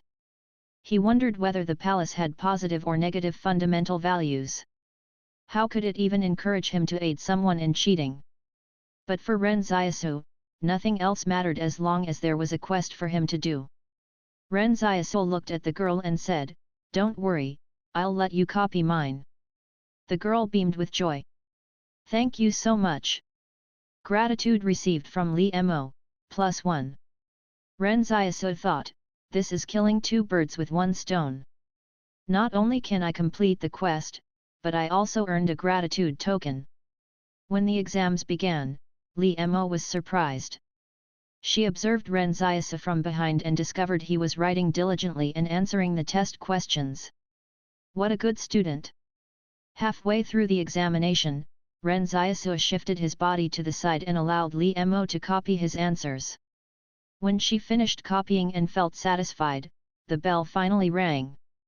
Then the teacher went around to collect the tests. Li Mo looked at Ren Xiaosu happily and said, "I never expected you would answer all the questions. You're amazing. Did you know how to do all of them?" Ren Xiaosu smiled and said, "No, I don't." Li Mo was confused. It didn't matter whether he knew the answers or not. He just had to complete the quest. The palace's quest required him to help a fellow student complete the test, so Ren Xiaosu could not leave any questions blank. What would he do if the palace judged him to have failed the quest if he did not answer a question? To be honest, it was really quite tiring to fabricate answers for every question on the test. On his way back home at night, Ren Xiaosu saw Xiao waiting at the door of the shop. When she saw Ren Xiaosu, she reacted as though her savior had arrived. "Xiaosu, you've finally returned. Old Wang has been arrested." Ren Xiaosu frowned. "What's going on? Tell me all the details." "Many people from the Public Order Division came over today," Xiao explained. "They said we didn't obtain a license from the stronghold to sell the drugs and that the in-house doctor did not have any medical qualifications. So they arrested the person in charge here." Ren Xiaosu let out a sigh of relief. Although Old Wang getting arrested was a serious matter, it was fine as long it wasn't related to supernatural beings. He was most worried that his secret would get exposed and lead to the Li Consortium targeting him. If that happened, it would truly be a serious matter. "Did they say anything before they left?" Ren Xiaosu asked. "Those people from the Public Order Division said that you'd have to make a trip down to their office once you got back," Xiao said. Ren Xiaosu thought for a while and said, "There's no hurry. Fatty Luo should be coming over to the shop later. I'll ask him about what's going on first." He also wanted to get Wang Fugui out quickly, but he could not be rash when dealing with this matter. He had to check out the situation with Luolan first before deciding on the most suitable way to handle it. Ren Xiaosu gave it some thought and said, "He even had the power to help us get legal resident statuses in the stronghold, so it shouldn't be difficult for him to handle a small matter like this. I don't think it'll be an issue at all." "What if he doesn't come over?" Xiao asked. Yan Liuyuan, who was close by, said, "Don't worry, Dongfu Nan is still in our hands." As he finished speaking, he heard the sound of a vehicle approaching in the street. Ren Xiaosu turned his head and had a look. Wasn't that Luolan sitting in the passenger seat and looking all cocky? When the car came to a stop in front of the shop, Ren Xiaosu looked at Luolan. "You've gotten yourself another new car." Apparently, Luolan was really rich. Xiao had mentioned she had gone to a car dealership to ask about the prices. But whether the cars were branded or not, all of them were being sold at astronomical prices. Meanwhile, Luolan had changed cars several times over the span of a few days. But Ren Xiaosu did not know that these cars that were sold at astronomical prices were just like toys when it came to the financial might of an organization. Luolan jumped out of the car and chuckled, "Why are you all standing at the door? Wang Fugui has been arrested by the Public Order Division." Ren Xiaosu got straight to the point. Luolan was taken aback. "What happened?" After Ren Xiaosu explained the situation, Luolan frowned. "It seems like some people have set their eyes on your black medicine, probably because it's so effective. As a result, it made some of the people in this stronghold want to monopolize it for themselves. I've seen a lot of such schemes before. First, they'll resort to all kinds of ways to stop you from selling it before getting someone to approach you with an offer to acquire the formula. Acquire the formula? Ren Xiaosu asked sullenly. Whoever was capable of getting the black medicine's formula from him hadn't been born yet, right? After all, even he himself did not know the formula. This is definitely not over. Luo Lan said, there'll be even more trouble coming your way. Even if you can handle one of them, others will keep coming. They'll make you to land in dire straits and try to buy the black medicine's formula off you for a very low price. Let's not talk about what might happen. Ren Xiaosu looked at Luo Lan and asked, do you have someone from the Qing Consortium in the Public Order Division? Luo Lan said, yeah, 2 of our men were arrested and put in there 2 days ago. Ren Xiaosu was speechless. He was so angry he almost laughed.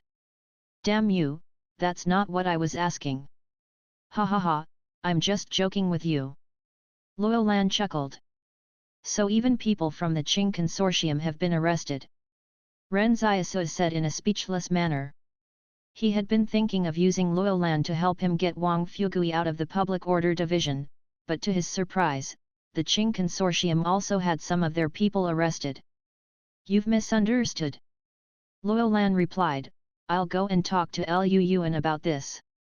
Wang Fugui will be released tonight. Why aren't you getting your own people out first? Ren Xiaosu was puzzled. A little embarrassed, Luo Lan said, they can't reveal their identities yet. When he said that, Ren Xiaosu immediately understood that both of Luo Lan's men who had been arrested must have been carrying out illicit activities under Luo Lan's orders. Therefore, Luo Lan could not show up as of yet to bail them out of trouble. However, he could still help with Wang Fugui. But before he finished talking to Luo Lan, he saw Wang Fugui entering the shop from outside. Ren Xiaosu was astounded. Old Wang, didn't you get arrested by the Public Order Division? Oh. Wang Fugui explained, as soon as I got to the Public Order Division, they apparently received some orders from their superiors. After that, they sent me back here. Who did they get their orders from? Ren Xiaosu wondered. Did they do anything to you? No, no. Someone told me that it was the stronghold overseer, Lu Yuan, who ordered them to release me, Wang Fugui said with a smile as though nothing had happened. Next to them, Luo Lan started getting cocky. So what do you think? They still have to respect me. That Lu Yuan is really sensible. However, Ren Xiaosu felt that something was off. No matter how much Lu Yuan respected Luo Lan, they could not possibly have released Wang Fugui when Luo Lan had not even looked for him yet. Could there be any other reason for this? But Ren Xiaosu did not know what kind of relationship Lu Yuan had with the Qing Consortium. As such, he was unable to make a judgment on this. In any case, it was good that Wang Fugui had been released. All right, you two continue chatting. I'll go and talk to Dongfu Nan. Luo Lan said with a smile, there'll definitely still be problems, but I'll handle them for you if you come to me. Will those people still continue to pester us now that Lu Yuan has intervened? Ren Xiaosu wondered. People are motivated by money. Luo Lan explained, as the saying goes, the lower ranked they are, the harder it is to get past them. Moreover, Lu Yuan is not the true authority of Stronghold 109.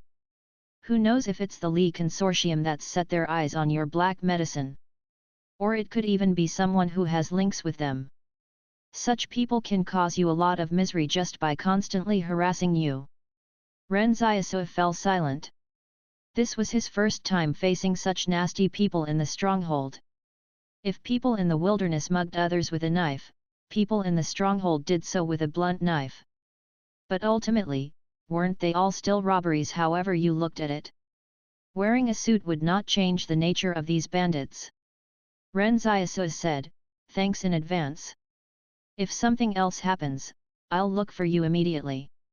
Luo Lan said with a smile, now that you're in the stronghold, you'll have to adapt to the stronghold's environment. You can't just rely on fighting and killing all the time. Tang Zhou, give them the phone number to our place. Ren Xiaosu suddenly wondered, but aren't you the one who's been doing all the fighting and killing recently?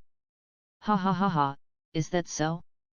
Luo Lan smiled in embarrassment and said, that's also a strategy of mine. And what strategy is that? Ren Xiaosu asked, curious. You see, the Li Consortium guarded their research results like they were treasure and used all of their military might to protect it. Luo Lan said proudly, but as you can see, they can't sit idle with so many incidents happening. They've been forced to split up their manpower. As a result, won't their defense forces at the university get weakened? Ren Xiaosu said in surprise, you even have the brains for that? Why do I get the feeling that you're just making up a reason? Luo Lan said unhappily, who are you looking down on? I can't be bothered to talk with you anymore. What a waste of my affection. After Luo Lan walked into the backyard, Ren Xiaosu told Wang Fugui and the others, it's better to be more careful for the time being. Isn't there a more direct way to solve this problem? This was also Wang Fugui's first time encountering something like this. What kind of people are these? Such disgusting behavior is not seen even in the wilderness. Ren Xiaosu said with a sigh, we used to think that the stronghold was a place that all refugees wanted so badly to get into. But it's only after we got here that I realized there isn't such a place as heaven in this world. As news of the black medicine's effects circulated through the stronghold, a constant stream of people started coming to the shop to ask about it each day. If it were just for the intended effect of the black medicine, that would have been fine as people would not be as crazy as they were now. But it became magical when news spread that it could treat infertility. Although Wang Fugui never admitted that the medicine had such an effect, those who came to their shop sought it for this purpose. Nobody knew if it was an after effect of the cataclysm, but infertility in humans had become increasingly common in recent times. That was where the market for the black medicine came in. If it were only one stronghold, the market size would be considered relatively small. But many of the medium-sized companies in this stronghold had already gained the ability to sell medical drugs to the other strongholds. At the very least, it would not be a problem to export them to the dozen or so strongholds controlled by the Li Consortium. If they could seize the formula of this black medicine, their pharmaceutical companies would possess a cash cow that would provide them with a steady stream of income. Who would ever think they had earned enough money? Ren Xiaosu headed to school early in the morning to continue taking his exams. Meanwhile, Wang Fugui thought that since it was not yet time to sell the week's allocated dose of the black medicine, he'd go out to check the bicycle market. Since Ren Xiaosu had told him to purchase some bicycles, he'd have to take a look around. Since the boss had spoken, the shopkeeper would definitely get down to it. Xiaoyu also told Chen Wudi to watch over the shop before she went out to buy some groceries. She was planning to cook some pork rib soup for Ren Xiaosu and the others in the evening. After all, many members of the family were still growing, so she wanted to make some nutritious food for them. But in the morning, several people wearing red uniforms suddenly came down to the shop. When they walked in, they saw Chen Wudi sitting with his legs crossed. Who is Wang Fugui? Chen Wudi glanced at them and asked, what are you looking for him for? My name is Chen Bohan. We're from the Stronghold's legal division. Someone accused Wang Fugui of unfair business practices, so we're here to issue him a subpoena, a man in red said. Chen Wudi was stunned. What do you mean by unfair business practices?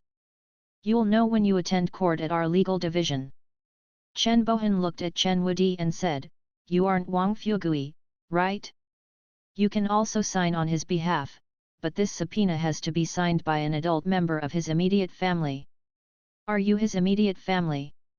Yes, I am, Chen Wudi answered. Oh, then you can sign it. Chen Bohan handed a pen to Chen Wudi and asked, what's your relationship with the defendant? Chen Wudi said, I'm his senior apprentice brother. Chen Bohan was confused. Immediately, he snatched the subpoena back and said, how does a senior apprentice brother count as immediate family? Are you trying to mess with us? Chen Wudi was not happy to hear that. What do you mean I mess with you? Our master and us 3 fellow disciples are like family, so how am I not his immediate family? Chen Bohan from the legal division was left speechless for a while. Then he explained, the meaning of immediate family is not what you defined. Wang Dalong is the immediate family of Wang Fugui. You are not. Chen Wudi thought for a while and got even more confused. What's the difference? Wang Dalong is our 3rd junior brother. So if 3rd junior brother is his immediate family, why wouldn't I, as senior apprentice brother, be considered his immediate family? Chen Bohan did not know how to react. What sort of nonsensical crap was this? Chen Bohan was so frustrated by him that he straight up turned around and left. He felt he could not communicate with Chen Wudi at all. When Ren Xiaosu came back in the evening, he frowned after hearing about the event. All of a sudden, he felt he could not fit in with this prosperous stronghold. When they just arrived in the stronghold, the people on the streetcar got off when they realized that they were refugees.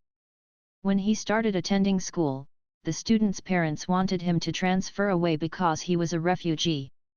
Now that their shop was just starting to get popular, people wanted to enforce the laws in the stronghold to deal with them and force them to hand over the black medicine's formula. If they didn't do so, they would be imprisoned and their family torn apart. Ren Xiaosu had yearned to live in the stronghold, but at this moment, he also started having thoughts of leaving like Yan Liuyuan. The longer he stayed in the stronghold, the more he felt that it was not as comfortable as living in the wilderness. Sometimes, Ren Xiaosu wondered, is it possible to create a home I truly belong to? No, he still did not have that power. But Ren Xiaosu had never been one to run away in the face of problems. Since he knew nothing about the rules of the stronghold, he could only resort to applying his own rules to solve the problem. Ren Xiaosu said to Wang Fugui, if they come to deliver the subpoena again, receive it. After that, go to the legal division to find out exactly what's going on and who's behind it. I'll handle the rest from there. Nothing will happen, right? Wang Fugui asked worriedly. No. Ren Xiaosu laughed and said, didn't Luolan mention that the Li Consortium has no time to worry about these small matters at the moment? In the eyes of the rich, Wang Fugui, Ren Xiaosu, and the others from this shop were just a group of refugees who had recently arrived in the stronghold. Although they had the backing of Luoyuan and Luolan, this was their Li Consortium's home turf. But what they did not know was that the person who massacred the Midnight Team last night was the owner of this shop. Right now, news of the Midnight Team's massacre was causing a stir at the highest levels of the Li Consortium. The field survey showed there were only 2 people who battled against Midnight at night, and one of them had taken on 3 members of Midnight alone. Even though Midnight itself was already pretty well known, there was a supernatural being who could crush them single-handedly. But more importantly, everyone was still in the dark as to who this person was. Currently, the demon whisperer, Li Shenton, was eating noodles in a small shop with Si Loren. Some people around them were discussing what had happened last night. The Public Order Division did not keep this matter a secret, so the news spread extremely quickly. In the past, the public was still a little unfamiliar with supernatural beings. But after tonight, that gap seemed to have closed by quite a bit. An uncle sitting next to them was drinking and saying mysteriously, I told you they don't know who did it. There were no traces of the murderer. It's way too cruel. So many of them got killed just like that, someone said with a sigh. Don't talk like you know anything. Those people from the Pyro Company are not good either, the uncle scorned. A friend of mine told me they were the ones who caused the explosion some time ago. Li Shenton smiled and said to the girl, it's probably that Ren Xiaosu. How do you know it's him? Si Loren asked as she blinked. There are only so many supernatural beings in this stronghold, and he's the only one. I have no idea of what kind of superpower he has. When Li Shenton smiled, he looked warm and inviting. No one would guess that he was the demon whisperer who was making the organizations feel a little on edge. He continued, I told you, I knew he's really powerful. Is it because you weren't able to hypnotize him? Ren asked curiously. No, no, no, I haven't tried to hypnotize him, Li Shenton said with a smile, because my intuition tells me that if I try to hypnotize him, I could end up being hypnotized instead. Of course, that's just my intuition. Do you want me to kill him? Ren asked. There didn't seem to be any trace of good or evil in her innocent tone. The malicious words of murder were a huge contrast to her lovely little face. Li Shenton shook his head. Why would we kill him? Have you forgotten? We just became friends with him. Oh, right. Ren nodded. We're friends now. Besides, you might not be his match either. Li Shenton sighed. But the rats, dogs, and cats still had to move around cautiously. It was as though they were avoiding something terrible yet unknown. Suddenly, a platoon of the Qing Consortium's combat troops wearing their black uniforms appeared out of a small pathway. They were on high alert and were heavily armed in addition to the firearms in their hands. The huge feral cats and dogs ran away in a hurry when they spotted them. When the platoon leader made a tactical hand signal, 2 members of the platoon rushed forward to check out the situation behind a huge obstacle up ahead. That obstacle was a collapsed building. Their operation was being carried out stealthily. The 2-point men signaled to the advance party, no target spotted. The platoon pushed forward once again.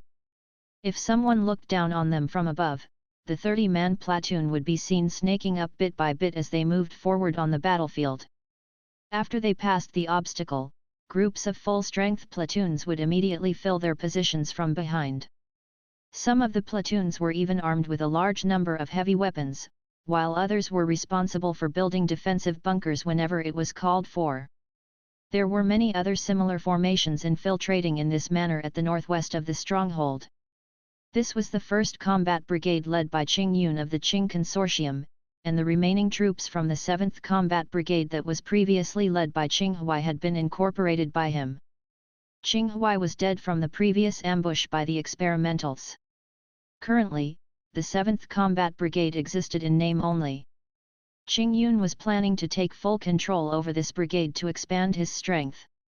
As long as this operation was successful, he would be able to replace Qing Zhen's previous place in the hearts of the board. The reason why a large organization never gave in to an individual was because the organization itself had a strong ability to nurture talents. The board believed the influence of an individual in the entire organization was as good as negligible. If such a large community with shared interests wanted to survive in the long run, it had to believe in the power of the organization, not that of individuals. Qing Yun was staring coldly at a screen in the command vehicle that was on the furthest end of the orbit. At this moment, the dozen-odd screens in the vehicle were each displaying the operational progress of the dozen-odd platoons. Right now, everything was proceeding smoothly, but Qing Yun couldn't help but feel a little strange. It was too quiet in the stronghold ruins. Qing Yun looked at a middle-aged man beside him. Adjutant Li, was this where you guys were ambushed? That's right. Adjutant Li nodded and said, the experimentals suddenly cut the infiltrating orbit right through the middle and split the entire battlefield in 2. They're very familiar with the terrain here, and their combat prowess is shocking. Ordinary bullets can't deal fatal damage even when they get hit in vital areas. You must be extremely careful to avoid getting ambushed by them again. Qing Yun nodded. Don't worry, I'm not Qing Huai. I'll be waiting right here for them to come out. However, as the large orbit advanced, they did not see any signs of the experimentals. The city was so quiet that it felt a little eerie. Human remains could frequently be seen littered along on either side of the road. It was obvious just how much damage the disaster had caused here. The face bugs were no longer around after their attack in the aftermath of the disaster. Based on the Qing Consortium's intel, this place had become the experimentals' territory. But where were the experimentals? Suddenly, someone said on the comms channel, a huge crevasse has been discovered in the ground, and there are signs indicating experimental activity around here. It's suspected that they might be hiding underground. Send 2 platoons in to have a look, Qing Yun said. The frontline commander hesitated for a moment before saying on the comms channel, I'm afraid no one will survive if they encounter any experimentals below ground. Qing Yun frowned. You don't need to question orders. All you have to do is to execute my commands. Roger. The voice on the other end seemed to have calmed down. Next to him, Adjutant Li did not dare speak out. He wondered who would be the unfortunate ones to get sent down into the crevasse. All he knew was that he would get summoned to be court-martialed when he returned to Stronghold 111. Instead of sympathizing with others, he might as well sympathize with himself. It was either that or try to make amends in this operation. If Qing Yun could speak up for him when they returned to the stronghold, Adjutant Li would have a chance to push all responsibility onto the dead Qing Huai. At first, everyone thought they would hear the screams of the troops and gunfire reverberating from inside the crevasse. However, there wasn't any commotion at all as it remained peaceful throughout. Suddenly, someone on the front lines spoke on the comms channel. This likely used to be the experimental's lair. A huge cave has been dug out in here by force. However, there are no signs of experimentals down here. Qing Yun frowned. Where had those experimentals gone to? Right after, someone said on the comms channel, there's some sort of a mini research lab in here. It looks like the experimentals shifted some lab equipment into this place. There's even used syringes lying on the ground.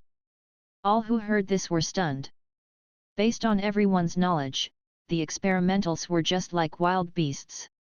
No one would associate the experimentals with performing experiments. Qing Yun said coldly, everyone, retreat. There are probably no more experimentals left here.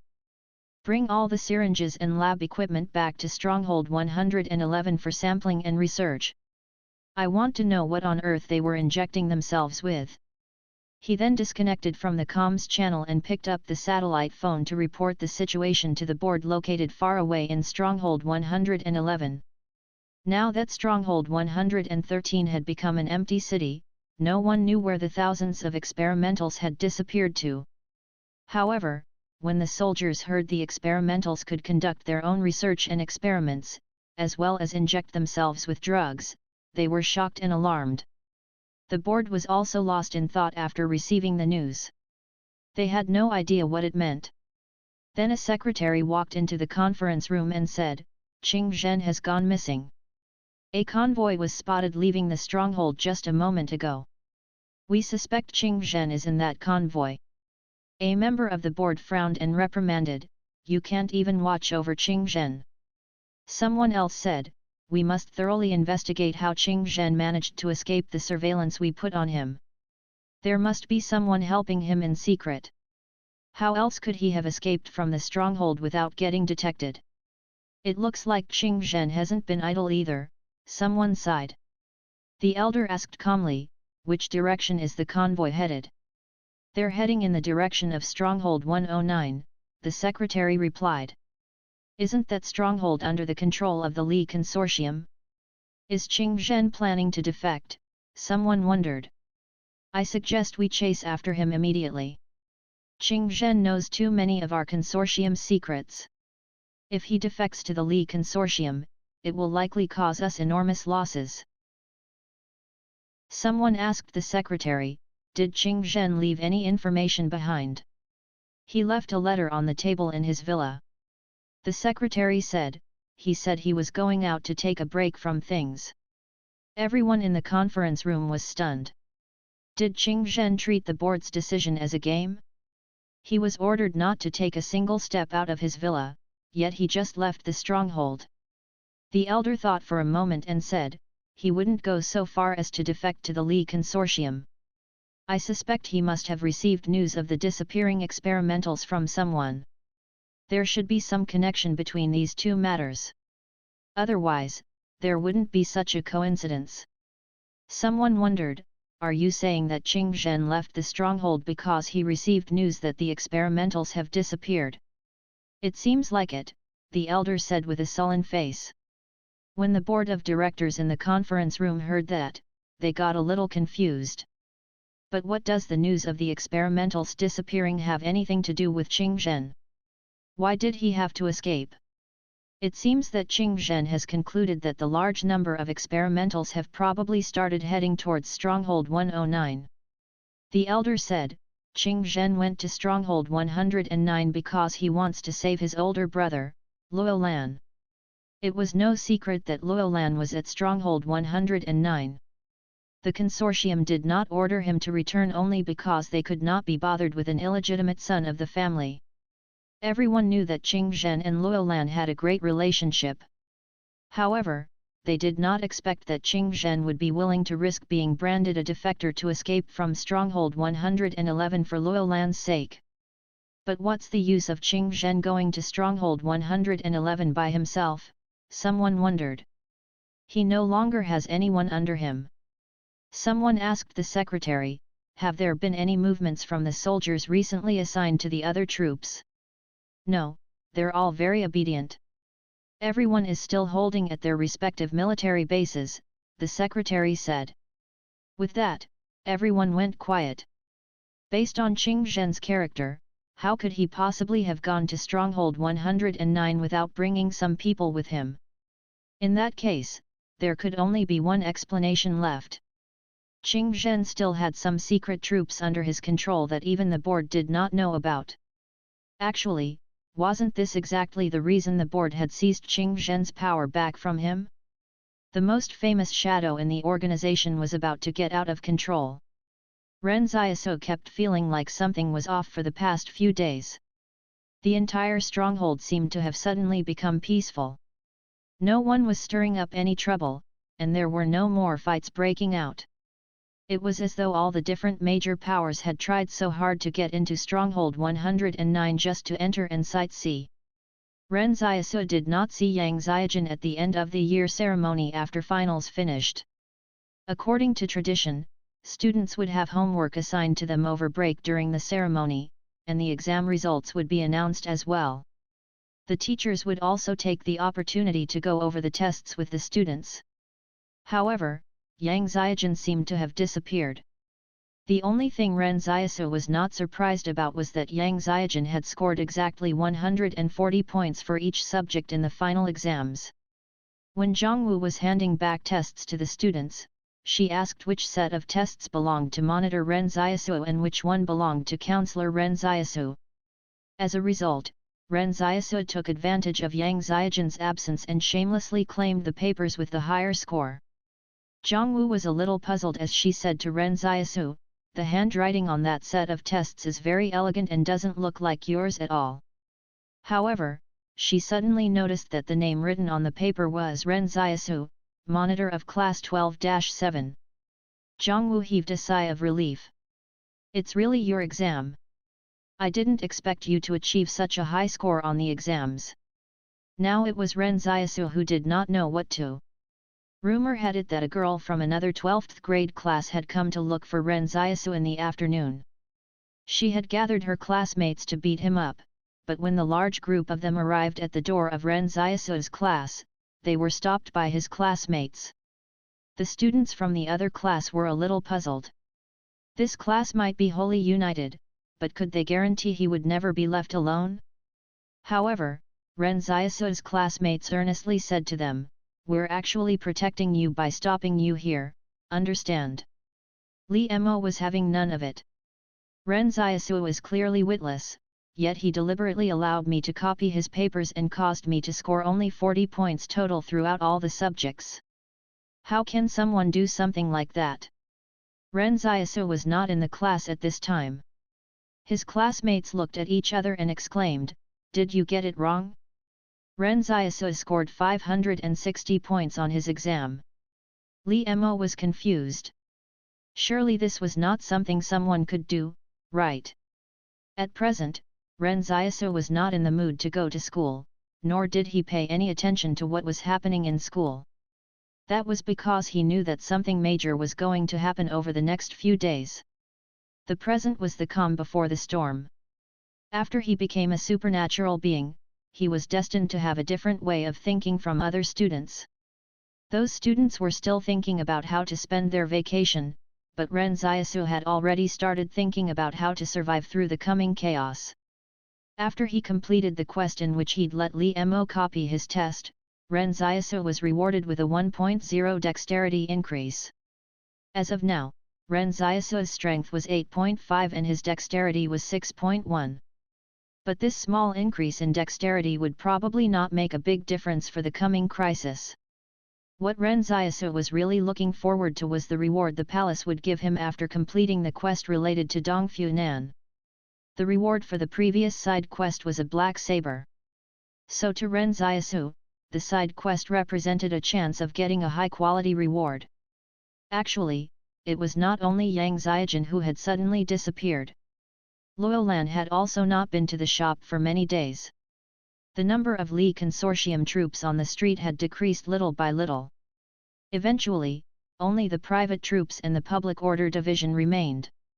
Everything felt unusual, bizarre, yet the atmosphere became even more peaceful than normal. Ren Xiaosu stood at the entrance to the shop and watched pedestrians walk past. Suddenly, a man passed by and stuffed a manila envelope into his hands. After going back into the shop and opening the envelope, Ren Xiaosu was surprised to see a faded yellow ginkgo leaf inside accompanied by a short letter. Was this information sent to him by Luo Lan? Why was there a need to be so mysterious about it? Ren Xiaosu opened it up and read the letter. A large number of experimentals have disappeared from Stronghold 113. It's suspected that they're on their way to Stronghold 109. Find a way to leave the stronghold within 3 days. The letter did not mention how they were supposed to leave, but it was kind enough of Luo Lan to issue him a timely reminder. After all, their friendship was not as deep as everyone had imagined. But what gave Ren Xiaosu a frown was the information that was contained in the letter. It seemed like the Qing Consortium was not very optimistic about the situation of the experimentals arriving. Had the experimentals gone mad? Why were they suddenly attacking Stronghold 109? No matter what, there were probably going to be major changes in the stronghold within 3 days. The people who coveted the research results would definitely make a move within these 3 days. None of them had any time to waste. The only question was who would be the first to make a move and unveil the curtain to the chaos. Ren Xiaosu turned around and said to Wang Fugui, Xiaoyu, and the others, "It's time to leave. Start packing." Wang Fugui touched the counter he had cleaned earlier and said with some regret, "This is such a nice shop. I never expected we would have to flee again." Ren Xiaosu smiled and said, "Why? Can't bear to leave this place." "Not really." Wang Fugui said with a wry smile, "Xiaosu, have you realized that even though these hundreds of strongholds have stood intact in these wastelands for so many decades, or even centuries now, successive incidents have happened in this 1 year alone? This isn't just some random occurrence. It's real chaos that's starting to make a comeback." At night, Ren Xiaosu delegated tasks to Wang Fugui and the others. An unexpected incident had happened this morning. A black off-road vehicle stopped outside the shop entrance, and out came 2 young men who said to Ren Xiaosu, "We're here to take away the goods."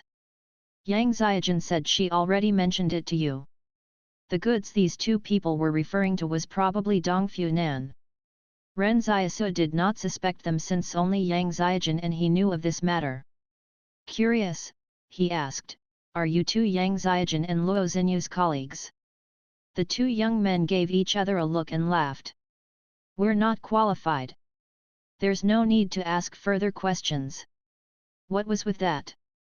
Ren Xiaosu was starting to wonder about the structure of Yang Xiaojun's organization and how many ranks there were. But it wasn't time yet. The palace had still not informed Ren Xiaosu about the completion of the quest. He glanced at his watch and saw that it was still about half an hour before the full 7 days would be up. Ren Xiaosu looked at the 2 young men and said, "You can't bring her away yet. You'll have to wait a while." Suspicious, the 2 young men asked, "Why do we have to wait? Is there still something important you need to do?" Ren Xiaosu thought to himself, it's not like I can tell you two that my quest hasn't been completed yet. He gave it some thought before saying, yes, there's still something important that I need to do. You two can go and wait in the backyard while I speak to her about something. Less than 5 minutes later, the two youths saw Dong Funan, whose swelling had already started going down, sitting on a small bench obediently in the backyard. Meanwhile, Ren Xiaosu was speaking in a serious tone in front of her. I believe you've recognized your mistakes after your hard labor reform? So, I'm going to hand you over to someone else today, so I hope you can be a good person when you get there. Be someone who contributes to society, be a supernatural being who contributes to society. His talk with her went on for over half an hour. The two young men from the saboteurs were shocked. How the heck was this a while? They had thought Ren Xiaosu was only going to say a few words, but little did they expect he could go on for so long. What atrocities had this Dong Funan committed that she would need such a lengthy ideological re-education? When Ren Xiaosu noticed Dong Funan gradually breaking down, he finally heard the palace say, "Side quest complete. A new product has been unlocked for purchase in the vending machine." Ren Xiaosu heaved a sigh of relief. He managed to delay the handover of Dong Funan until now. When Dong Funan saw that Ren Xiaosu had finally stopped talking, she nearly burst into tears. Previously, she still had some disbelief when Chen Wudi mentioned that his master was Ren Xiaosu. But to her surprise, Ren Xiaosu truly turned out to be as naggy as Tripitaka. One Ren Xiaosu happily said to the two young men, "All right, you can take her away now." The two young men looked at the anticipatory expression on Dong Funan's face and thought they might not even have to carry out any further reforms on her. They felt that as long as they could get Dong Funan away from Ren Xiaosu, she would be more than touched by their actions. Ren Xiaosu finally had the opportunity to have a look at the vending machine inside his mind palace after Dong Funan was taken away. He saw a new transparent window slot had appeared in it. Ren Xiaosu looked at the item inside the window and felt a little confused. It looked like a set of poker cards. After going through so much trouble to complete the quest, what is the meaning of giving me a set of poker cards? Do you intend to have me play Fight the Landlord one with Wang Fugui, Yan Liuyuan, and the others? As poker was also a form of entertainment in this era, Ren Xiaosu was a little confused when he saw the new vending machine item had turned out to be a deck of cards. Though there was a title written at the bottom of the slot, Explosive Poker. Ren Xiaosu gave it a try by slotting in a gratitude token.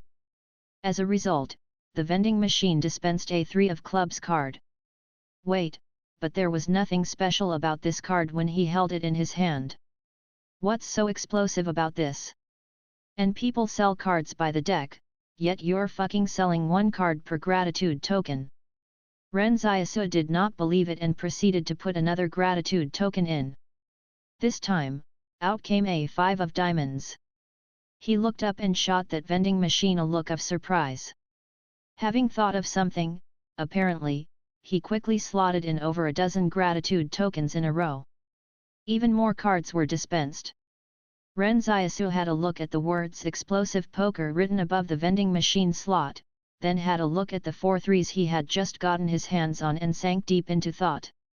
The next day, Ren Xiaosu and Wang Fugui headed out separately for their tasks.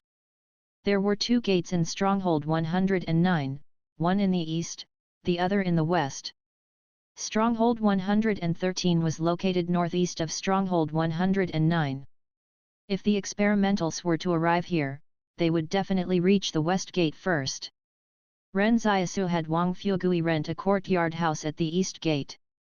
They would move over there tonight. This way, if anything happened, they could at least escape easily from the east gate. Now, all there was left to do was to purchase supplies. Knowing in advance that a disaster was coming, Ren Xiaosu definitely wouldn't be unprepared for an escape like the previous time. This time, they could not leave anything out as they prepared supplies for their journey. But before that, what they needed to prepare most of all was cash. In fact, nobody had much money on them. The black medicine had not been sold for long, and there was also no time to trade in old Wang's anti-inflammatory medicine for cash either. Therefore, the most urgent task that Ren Xiaosu had to get done was to sell the gold for money. He had been worried he would reveal his identity and get investigated by the Public Order Division if he went to cash in the gold. So he kept delaying it. After all, what would he do if Loyal Land started suspecting him? But Ren Xiaosu did not have to worry anymore. Since he was going to leave this stronghold, what was there to worry about? Besides, Su Xianchu had shown up at this stronghold as well. So wouldn't it be expected that he would trade the gold for cash in Stronghold 109? In the span of a day, Ren Xiaosu wore a baseball cap and went around visiting over a dozen gold shops. The gold he sold at each shop was in the form of a gold bar that weighed about 100 grams. Based on the gold prices in the stronghold, that would amount to roughly 40,000 yuan. One gold bar weighing about 100 grams was not exactly much to the gold shops and shouldn't attract much attention either. But such unbranded gold bars would definitely stand out. Who would have the free time to smelt gold to make them into gold bars? Most people who came to sell their gold would just sell it in its jewelry form.